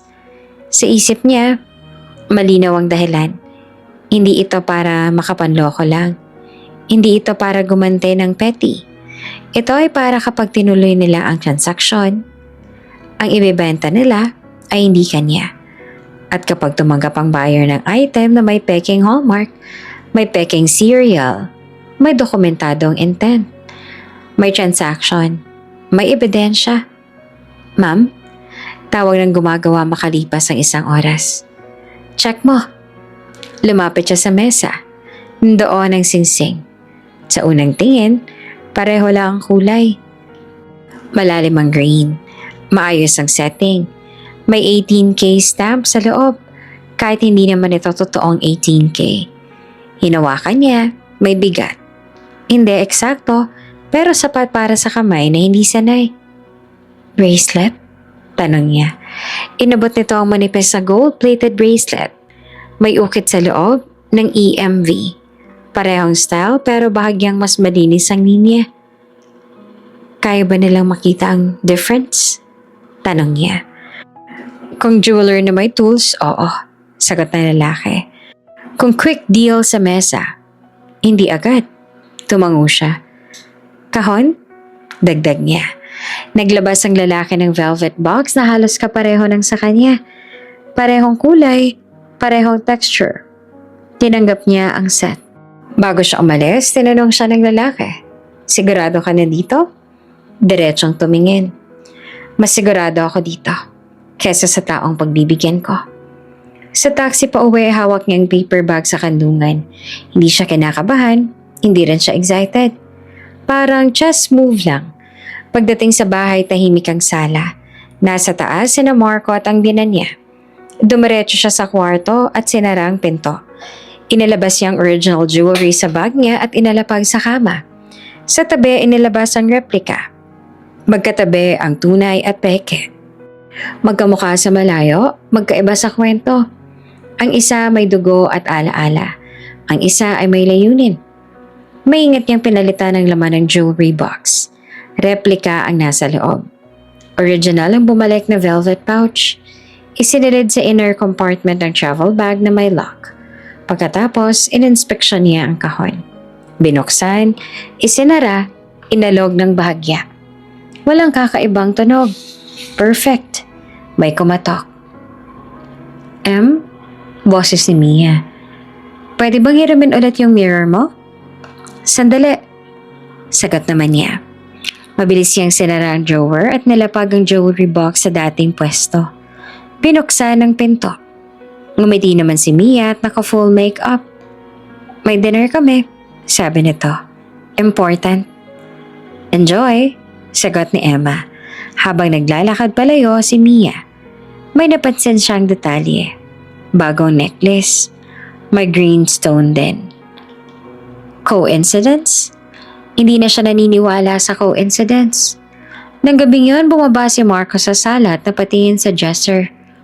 Kompleto pa ba? Tanong nito na kunwari casual. Oo, nasa kahon. Lumapit ito at binuksan ang drawer. Good. Isinara ito at hindi niya alam nang titingnan niya ay peke. Hindi alam na ang ibebenta niya bukas ay hindi tunay. At higit sa lahat, hindi niya alam na ang bawat takbang niya papunta sa buyer ay bahagi ng mas malaking bitag. Umakyat si Emma sa kama at humiga. Sa tabi niya ay nag-scroll si Marco sa phone. May ka-text. Everything set. Mahinahon nitong sabi. Hindi niya tinanong kung kanino. Alam na niya. Pinikit niya ang mga mata niya at hindi ito simpleng pagpapalit. Kapag nagganap ang transaksyon, hindi na siya nanloko. Hindi na siya nagnakaw. Nagbigay lang siya ng pagkakataon. At kapag kumagat sila, hindi na siya ang hahabol. Sila ang haharap. 3:17 a.m. Iyon ang oras na nakasindi sa digital clock sa kusina nang bumaba si Emma ng hagdan. Dahan-dahan, walang tsinelas. Malamig ang tile sa talampakan. Tahimik ang bahay. Maliban sa tunog ng lumang wall clock na tila mas malakas pa kapag tinatago ang plano. Sa sala, nakabukas ang ilaw sa may altar. Maliit na bumbilya lang naman. Sapat para hindi siya madapa. Sapat para makita ang anino niya sa pader. Mahaba, buo, hindi nanginginig. Mula sa taas naririnig niya ang hilik ng binan niya. Mabagal, paulit-ulit at parang sirang makina sa kabilang kwarto. Mas mahina kay Marco. Sanay na siyang kilalanin ng pagitan ng mga hinga nito. Lumapit siya sa aparador sa sala. Doon nakalagay ang jewelry box. Hindi na sa kwarto nila. Matagal niyang gustong ilipat ang binan niya para daw mas safe. Pero ang totoo, para mas madali nilang mabantayan. Kaya ngayon mas madali ring lapitan. Huminga siya ng malalim bago niya hinila ang drawer. Mabagal, walang kalansing. Dahan-dahang bumukas ang kahoy. Nandun pa rin ang kahon. Velvet, kulay maroon. Mukhang inosente. Mukhang simpleng lalagyan ng alaala. Pero ngayong gabi, ito ang sentro ng pagputol. Hinawakan niya ang takip. Sandali siyang napahinto.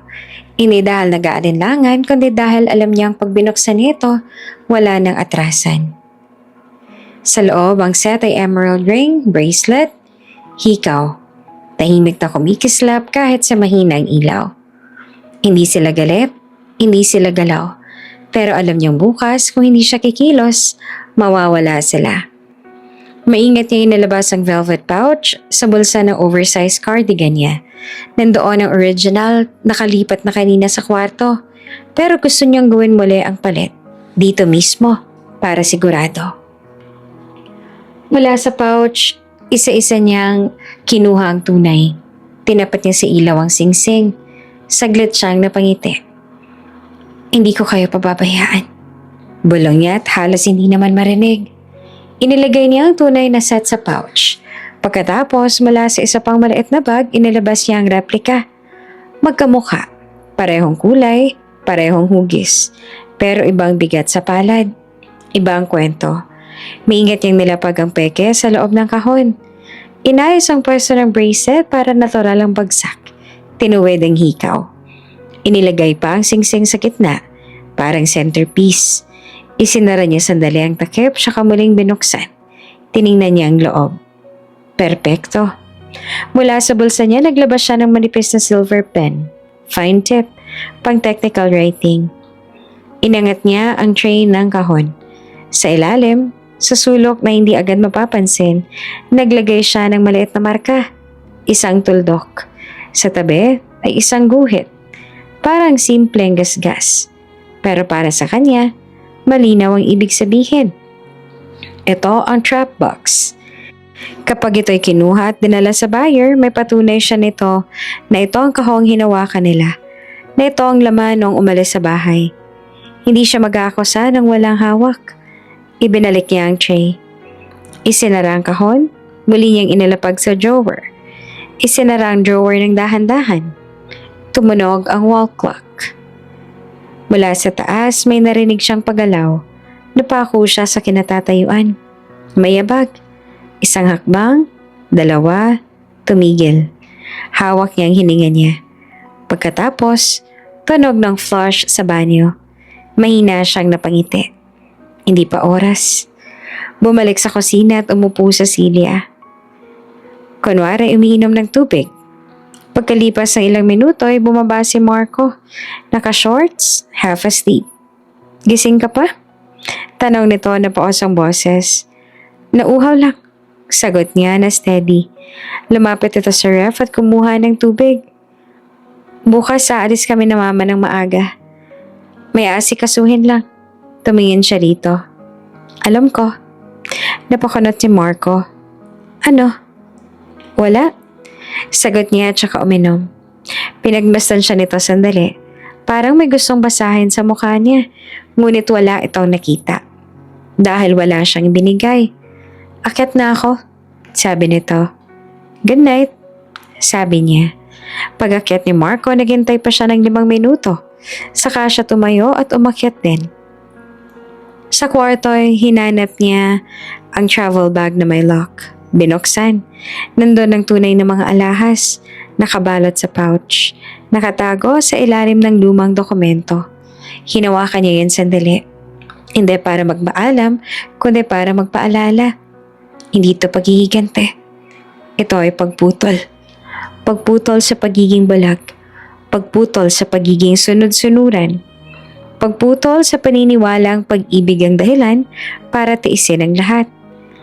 Isinara niya ang bag at tinago sa ilalim ng kama. Sa pinakadulo, kung saan hindi agad maaabot. Humiga siya sa tabi ni Marco. Narinig niya ang hinga nito, pantay at walang kaalam-alam. Sa kabilang kwarto, tahimik na ulit ang biyenan niya. Sa labas, dumaan ang isang motor. Saglit na nagliwanag ang kortina dahil sa headlight. Pagkatapos, dim ulit. Pinikit niya ang mga mata niya. Bukas kukunin na ang kahon, dadalhin sa buyer at magaganap ng palitan ng pera. Tahimik ang bahay, halos lahat ng ilaw ay naka-off pa. Pero ang liwanag ng umaga ay dahan-dahang pumapasok sa bintana. Nagpapakislap sa linis ng sala. Si Emma ay parang ordinaryong asawa lang. Nakaupo sa kusina, nakabihis ang simpleng blouse at pantalon, habang hinahalo ang kape sa maliit na mug. Tahimik, magaan ang kilos. Para sa kanila, normal lang ang umaga. Ma, gising na ba si Em? Tanog ni Marco na parang bagong gising pa rin. May kulubot sa noo. Kakagising lang. Sagot ng binan niya sabay ngiti na may bahid ng pagmamaliit. Kaya ang dali niyang utuin. Ang sipag ano? Si Marco ay nakaupo sa upuan malapit sa mesa, tumango at ngumiti. Oo nga eh. Ang dali niyang i-handle. Hindi naman nagpakita ng reaksyon si Emma sa sinabi nilang yon. Hindi siya nagsalita. Bawat kilos, bawat ngiti, nakapractice. Habang hinahalo ang kape, dahan-dahang sinulungan ang mukha niya ng maliit na ngiti. Para sa mata ng biyenan, para sa mata ng asawa, para sa mata ng kabit. Lahat ng ito ay inosenteng ekspresyon. Pero sa ilalim, may malamig na bilang. 7:50 oras ng pag-alis ni Marco sa opisina. 8:15 oras na magtutungo sila sa appointment. 8:45 oras na babalik sila. Si Marco sa tabi niya nagbukas ng laptop at tinignan ng emails. Nagpabook si Mia ng spa mamaya ha? Ang ganda ng deal niya. Ang saya. Ganun ba? Sagot niya na mahinang tono. Nakatingin sa mug ng kape. Isang simpleng interesado lamang sa kausap. Ngunit sa isip niya nagbibilang siya ng segundo.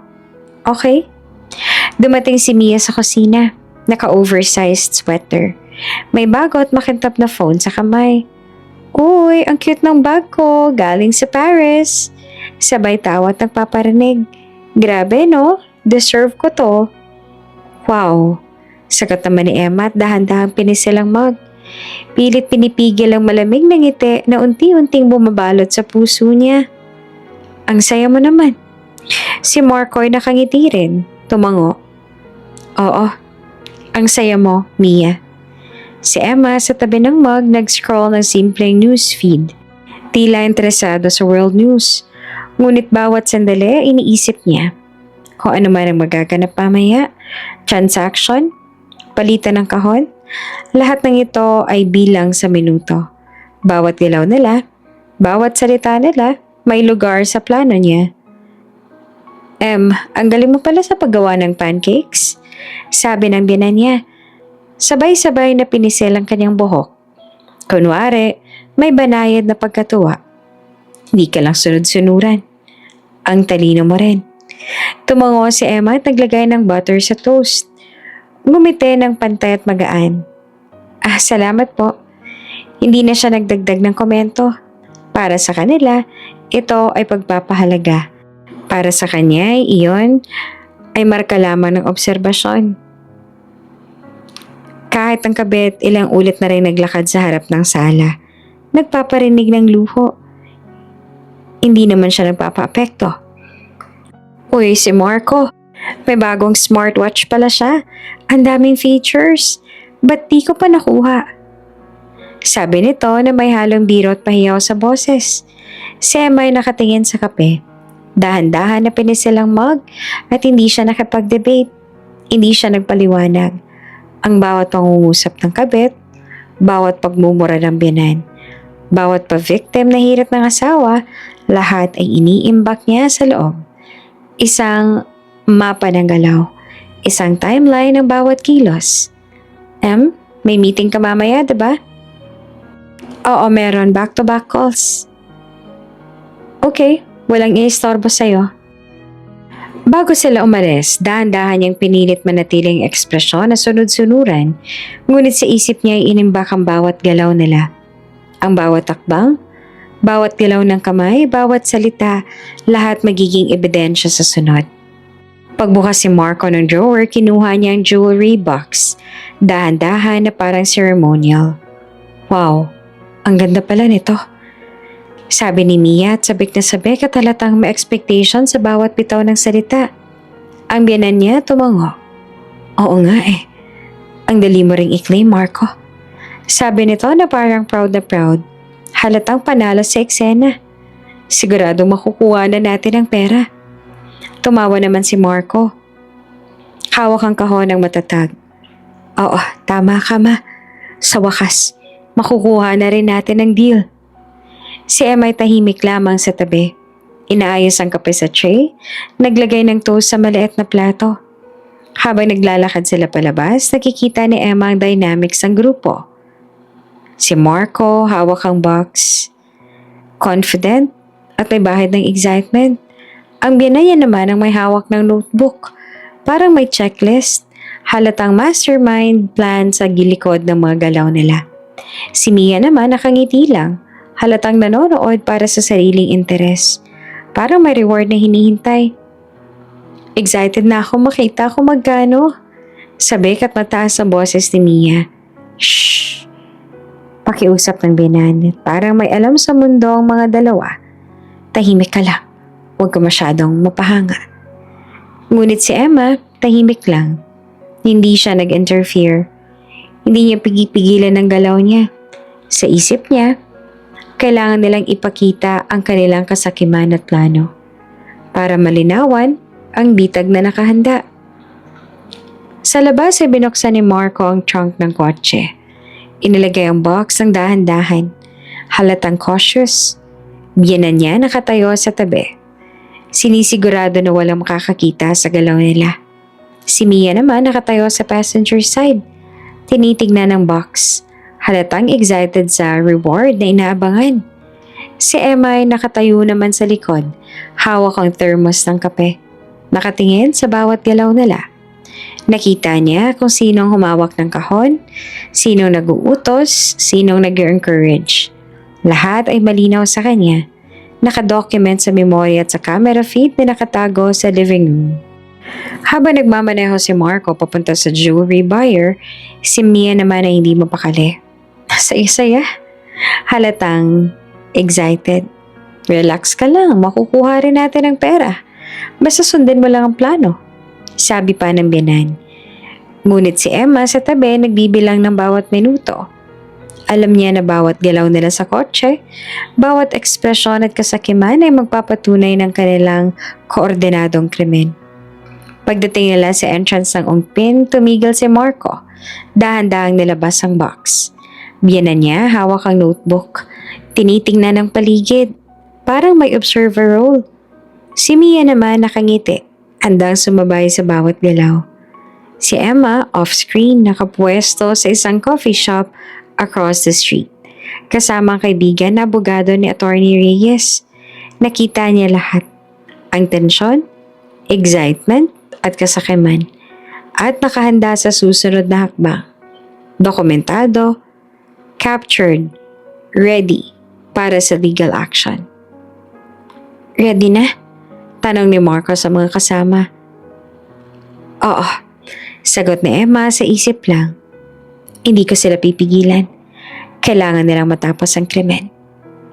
Sa loob ng kotse, bawat galaw nila, bawat tawa at pahiyaw, nakikita ni Emma kung paano nagtatakda ang kasakiman ng tempo. Sino humawak, nag-utos at nag-encourage.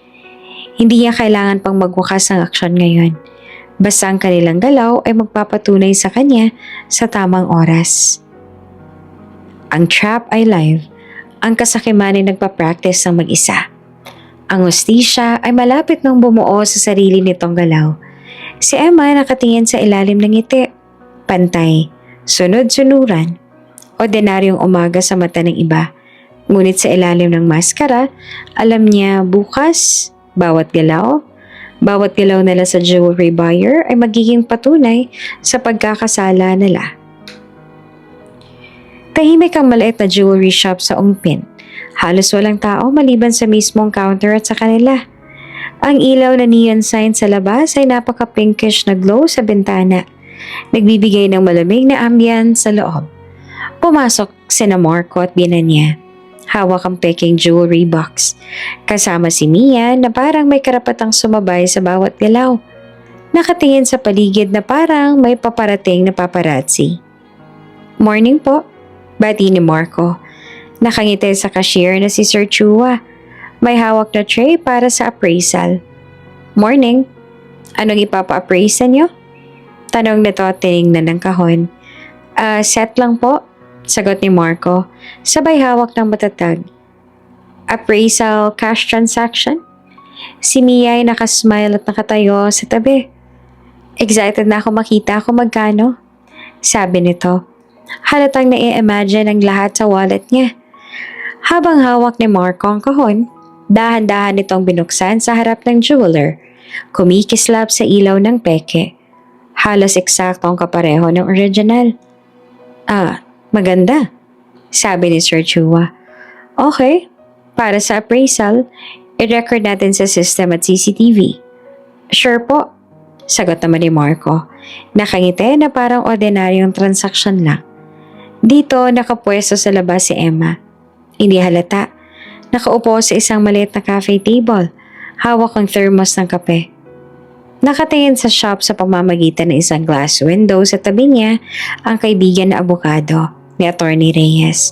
Naka-earpiece at nakabantay sa bawat galaw. Sa shop naman ni Marco ay nagsimula na magbigay ng detalye. Ito po ay appraisal para sa cash transaction, sir. Sinulat ni Sir Chua sa receipt ang halaga. Cash payment. May perma si Marco. May perma ang shop. Ang CCTV ay nakafocus sa table. Okay, cash na po, sabi ni Mr. Chua. Inabot ang stack ng bills kay Marco. Agad naman na sumalubong ang ngiti ni Mia. Wow, ang dami, sabi ko na nga be. Nako, sabi ng biyanan sabay tawa. Halatang panalo sa eksena. Deserve natin to. Si Marco hawak ang pera ay tumango. Hindi na makapaniwala sa dami. Oo, halata. Walang nakakaalam. Sa tabi ng labas, ang plano ni Emma ay tumakbo ng maayos. Si Attorney Reyes kumukonekta sa CCTV feed. Ine-record ang lahat. Screenshot ng receipt, timestamp ng perma at record ng cash. Lahat dokumentado. Good. Bulong ni Emma sa sarili. Transaction? Check. Evidence? Check. Next step? Ready. Maya-maya, dahan-dahang inabot ni Marco ang box kay Sir Chua para sa final verification. Sigurado po na kompleto ang set? Oo, sabi ni Sir Chua. Walang kaalam-alam na peke ang laman. Wow, napakaganda talaga, sabi pa ni Mia na nakatingin din sa bawat galaw. Parang may sariling entitlement sa item. Sa kabilang banda, si Emma ay nakafocus sa bawat galaw. Cash na po, sir. Ulit ni Marco sabay tawa. Okay, signed and documented, sabi ni Sir Chua. Ibinigay yung receipt, may perma, may timestamp, may CCTV. Si Emma sa tabi ng window ngumiti ng kaunting malamig. Alam niya na bukas kapag inulat niya ang pangyayari, lahat ng ito ay may perma at larawan. Deserve, sabi ng biyanan sa tabi ni Marco at halatang proud at confident. Deserve ko rin, bulong ni Emma. Hindi para sa kanila, kundi sa hustisya. Habang nagmamaneho pabalik si Marco ay patuloy sa pagtingin sa cash. Hindi ko akalain. Malaking halaga pala talaga makukuha natin. Oo nga, ang saya, sabi pa ni Mia. sabik at nagpaparinig ng excitement. Ngunit sa labas, sina Emma at Attorney Reyes ay nagpaplano na sa susunod na lang hakbang. Secure ang proof, prepare para sa legal action, at ilock ang trap sa oras na ipakita ni Marco ang peke sa bahay. Ang bawat segundo ay may katuturan. Hindi niya sila pipigilan, hindi niya kailangan. Ang batas, ebidensya at plano ang hahawak ng hustisya. At sa huli, ang pera na natanggap nila, ang peke na inlabas nila, ang kanilang sariling kasakiman, lahat ay dokumentado. Trap ay kompleto. Ang oras ng pagbagsak ay malapit na. Si Emma sa tabi ng window huminga ng malalim. Ready na. Bukas lahat ay haharap na sa katotohanan. Tanghali na nang maabot ang kliyenteng jewelry buyer para sa final verification. Ang shop sa Ongpin ay tahimik sa simula pero may lamig na unti-unting bumabalat sa paligid. Si Sir Chua may tanong po, sabi ng assayer na sumama sa buyer. Pwede ko rin pong suriin ang masinsina ng item? Opo, sige. Sagot ni Marco. Hawak ang peking jewelry box. Halatang kalmado lang pero may bahid ng excitement sa mata. Inilagay ng assayer ang peke sa magnifying glass at sinagawa ang standard verification. Hallmark engraving, weight, at stone authenticity. Mataas ang tensyon ng bawat segundo. Sir? Ma'am? Unti-unting lumalabas ang boses ng assayer. Halatang nag-aalangan. Anong problema? Tanong ni Marco, dahan-dahan nanginginig ang mga kamay. Ngunit pilit pinapakita ang kontrol. Fake po ang gemstone at ang metal ay hindi totoong gold. Hindi original ang set na to, sinabi ng assayer. Biglang bumigat ang katahimikan sa shop. Si Marco ay nakatingin sa jewelry box, nagpanik. Pero, paano nangyari to? Sabihan na niya naman nakatayo sa tabi. Biglang sumigaw. Ano to? Sino nagbenta ng ganito? Si Mia na kanina ay sabik at nakangiti, biglang kumapit sa braso ng asawa. Wait. Wala akong alam. Di ko alam na peke ito. Wala akong alam? Sigaw ng biyanan. Halos hindi makapaniwala. Ikaw lang naman ang lagi nagpaparinig ng luho mo. So, sino gumawa nito? Si Marco nanginginig na rin. Pero sinubukan pang kontrolin ng sarili at sumagot. Ma, hindi ko alam. Sabi ni Sir Chua, di ba appraisal lang? Ngunit hindi na makapagpaliwanag si Marco. Ang buyer ay nakatayo, hawak ang phone. Nakatawag na sa authorities para i-report ang sale ng peking jewelry. Sir, ma'am, sabi ng buyer, may bahid ng pag-aalala. Kung okay lang po sa inyo, i-report ko po ito sa police para ma-verify at maayos ang transaction. Wait, what? Sigaw ni Marco.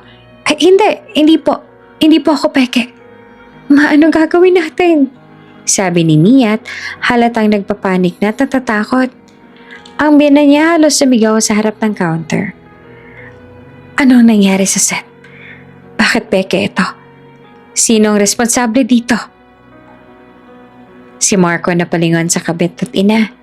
Halos hindi makagalaw. Alam niya na wala nang pwedeng maituwid. Ang bawat galaw niya, bawat perma, bawat salita, nakadokumentado na sa CCTV at receipt.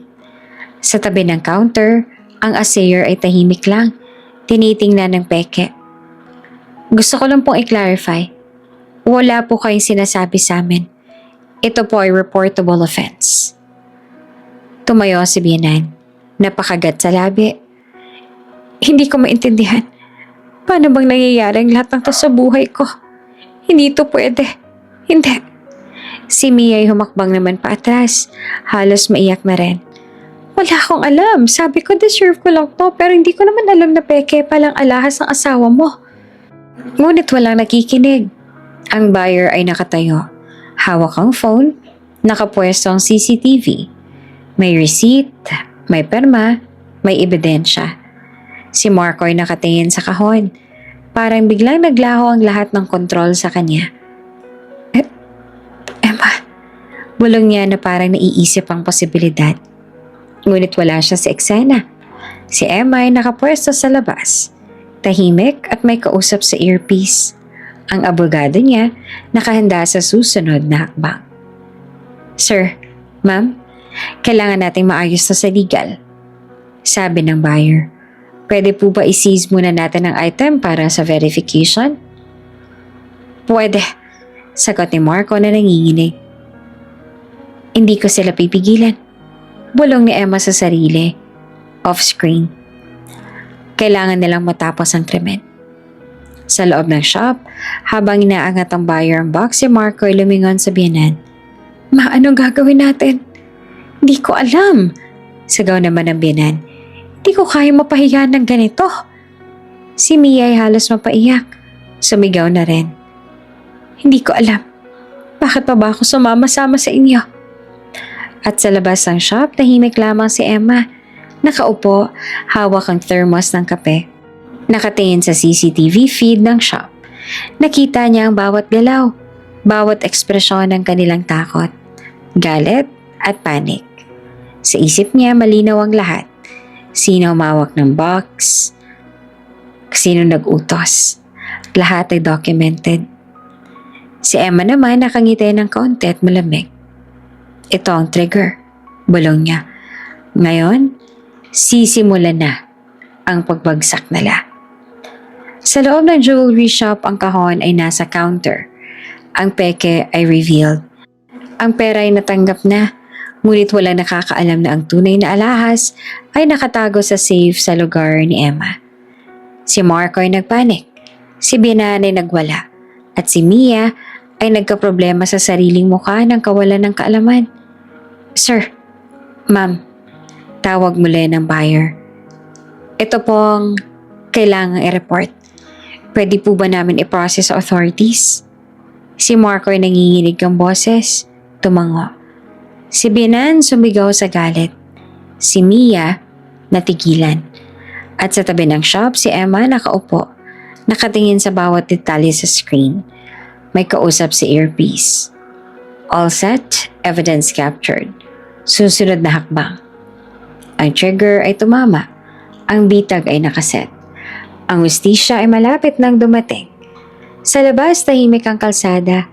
Sa loob ng mga kasakiman, ang panic at ang panic-induced lies ay unti-unting bumabalot sa kanila. Si Emma, hawak ang thermos ng kape. Nakangiti sa sarili. Hindi ko sila pipigilan.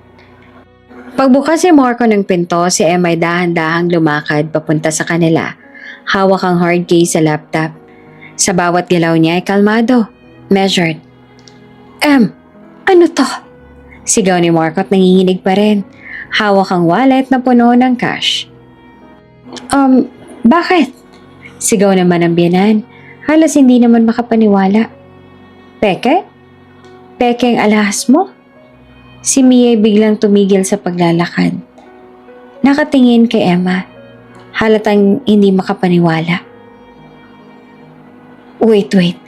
Hindi ko alam na peke lang palang alahas sa mana mo. Ngumiti naman si Emma. Kalmado lang. Dahan-dahang inilapag ang hard case sa gitna ng mesa. Dahan-dahan niya itong binuksan. Ang tunay na alahas ay kumikislap sa liwanag. Kompleto sa bawat set at hindi peke. Hindi rin pangkaraniwan. Original. Ito ang original set. Sabi niya na nakatingin sa tatlo. Akin to. At may ebidensya ako para sa lahat ng ginawa ninyo. Binuksan niya ang folder at nilabas ang certificates of authenticity, appraisal papers at high-resolution photos, kasama ang screenshots ng mga mensahe at recordings sa detalyadong plano ng lahat, mula sa biyanan hanggang sa kabit, pati si Marco. Ang binenta ninyo, hindi yan sa inyo. Ang planong ginawa ninyo, narinig ko na itala ko. At sinadya ko hayaang ituloy ninyo para mahuli kayo in the act. Emma, paano mo nagawa to? Bulong ni Marco at nanginginig. Halos hindi makapaniwala sa nangyayari. Simple lang. Pinakinggan ko ang bawat galaw ninyo. Bawat salita. Lahat ng sinasabi ninyo sa buyer, pati sa isa't isa. Naka-record. Lahat ng galaw ninyo, sinadya ko makita at maitala para may proof sa legal na action. Si Mia halos maiyak, tumingin sa kanya. Hindi to maaari. Hindi ko alam ang plano nila. Alam mo, Mia, sabi sa kanya ni Emma, na kahit papaano may kasalanan ka. Nakita ko kung paano ka nag-abang, kung paano mo in-encourage ang plano ng iba. Lahat yon may ebidensya. Ang biyanan halatang galit at nahihiya. Napalapit sa mesa. Anak ko, hindi pwede. Paano mo nagawa ito sa bahay ko? Hindi ko po kayo pinigilan noon. Sagot ni Emma at dahan-dahan mangiti sa labi. Kailangan ninyong matapos ang krimen para mahuli ang mismong pagkilos. At ngayon, lahat ng ebidensya ay hawak ko. Lahat ng timestamp, perma, screenshot at CCTV footage ay nakaayos na. Si Marco huminga ng malalim. Hawak pa rin ang wallet. Parang gusto pang humingi ng paliwanag pero wala nang pwedeng sabihin. Alam niyang lahat ng galaw nila ay nakadokumento na. Si Emma hawak ang hard case, nakatingin sa lahat ng mata nila. Eto, tinaas ang alahas sa liwanag. Ang natitirang bahagi ng pamilya ko. Hindi niyo pwedeng hawakan o i-claim. Ang lahat ng ginawa ninyo ay documented at may legal na patunay. Kaya simula ngayon, harapin ninyong hustisya sa batas. Hindi sa galit o sigawan. Tahimik ang tatlo. Ang galit, panik at kahihiyan ay halatang bumabalot sa kanila. Wala nang pwedeng maituwid. Si Emma ay nakangiti ng kaunti. Kalmado ang pantay. At tandaan ninyo, lahat ng galaw ninyo, lahat ng kasakaman at kasalanan ay nakatala. Ngayon na simula ng tamang proseso para sa hustisya. Mabilis ang takbo ng araw sa opisina ng pulisya. Tahimik ang waiting area at may halong tensyon at anticipation.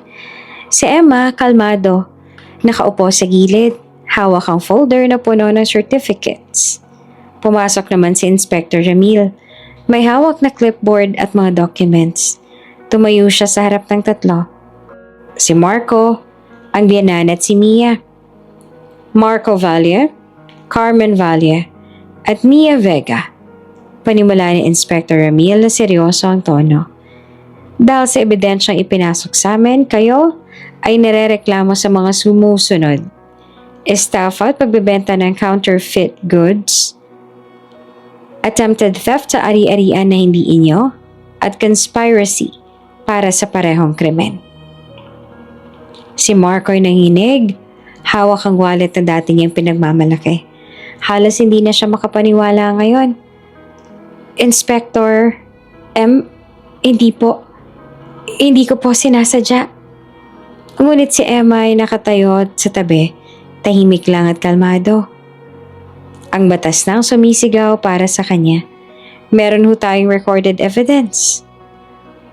Ang biyanan naman halatang galit at nahihiya. Tumingin kay Emma. Marco, paano natin naabot to? Wala po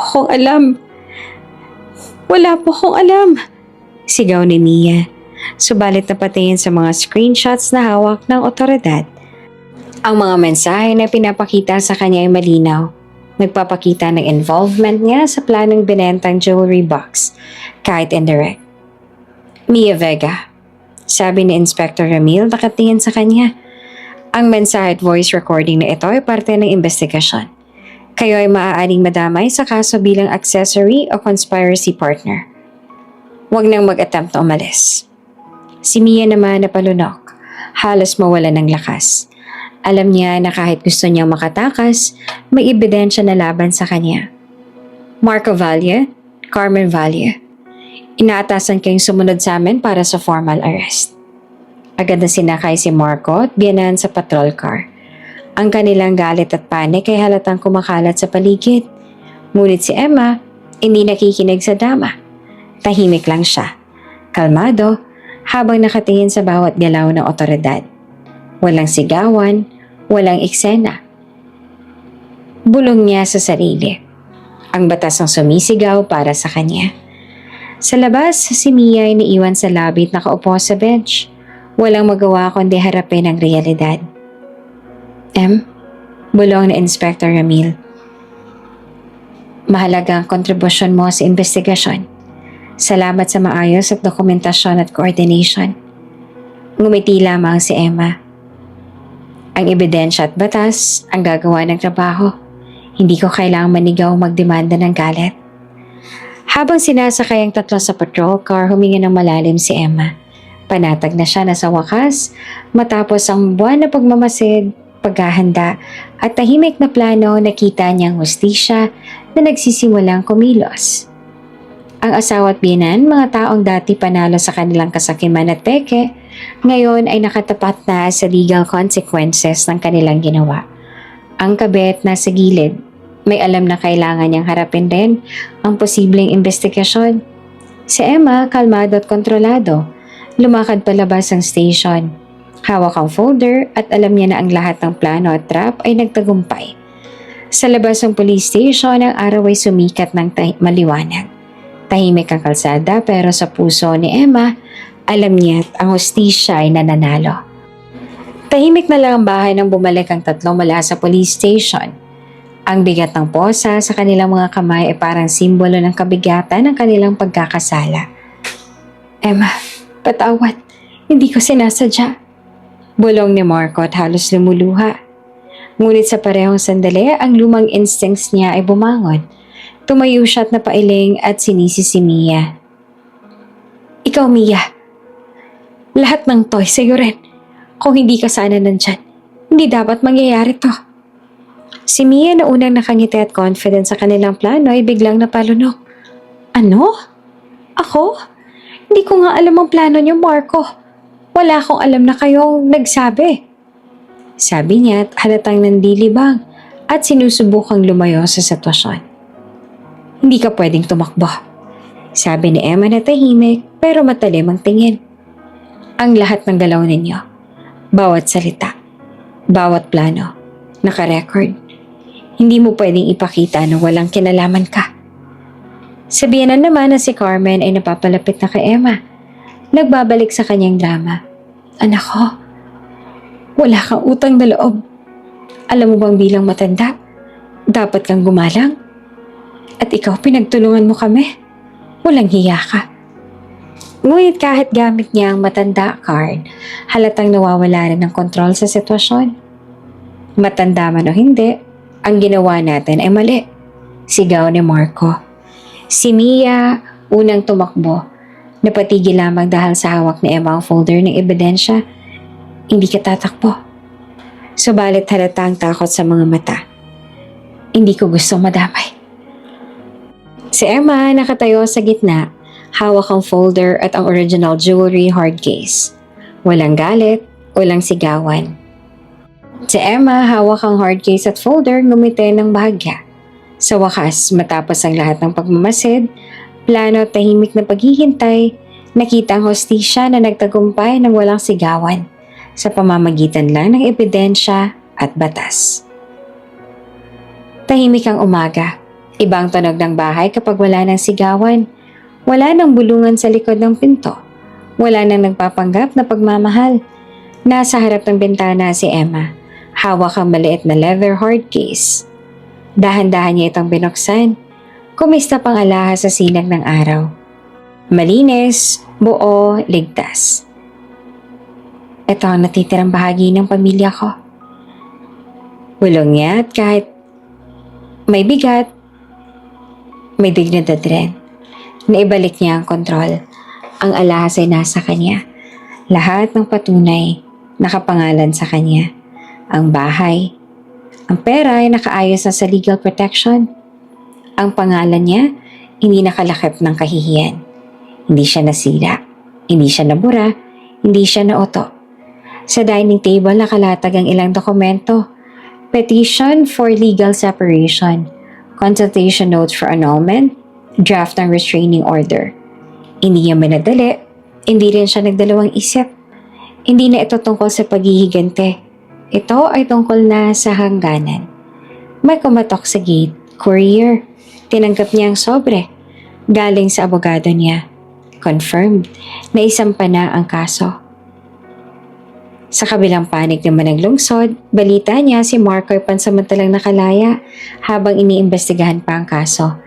Pero wala na siyang access sa bahay, wala na rin sa accounts, wala na sa buhay niya.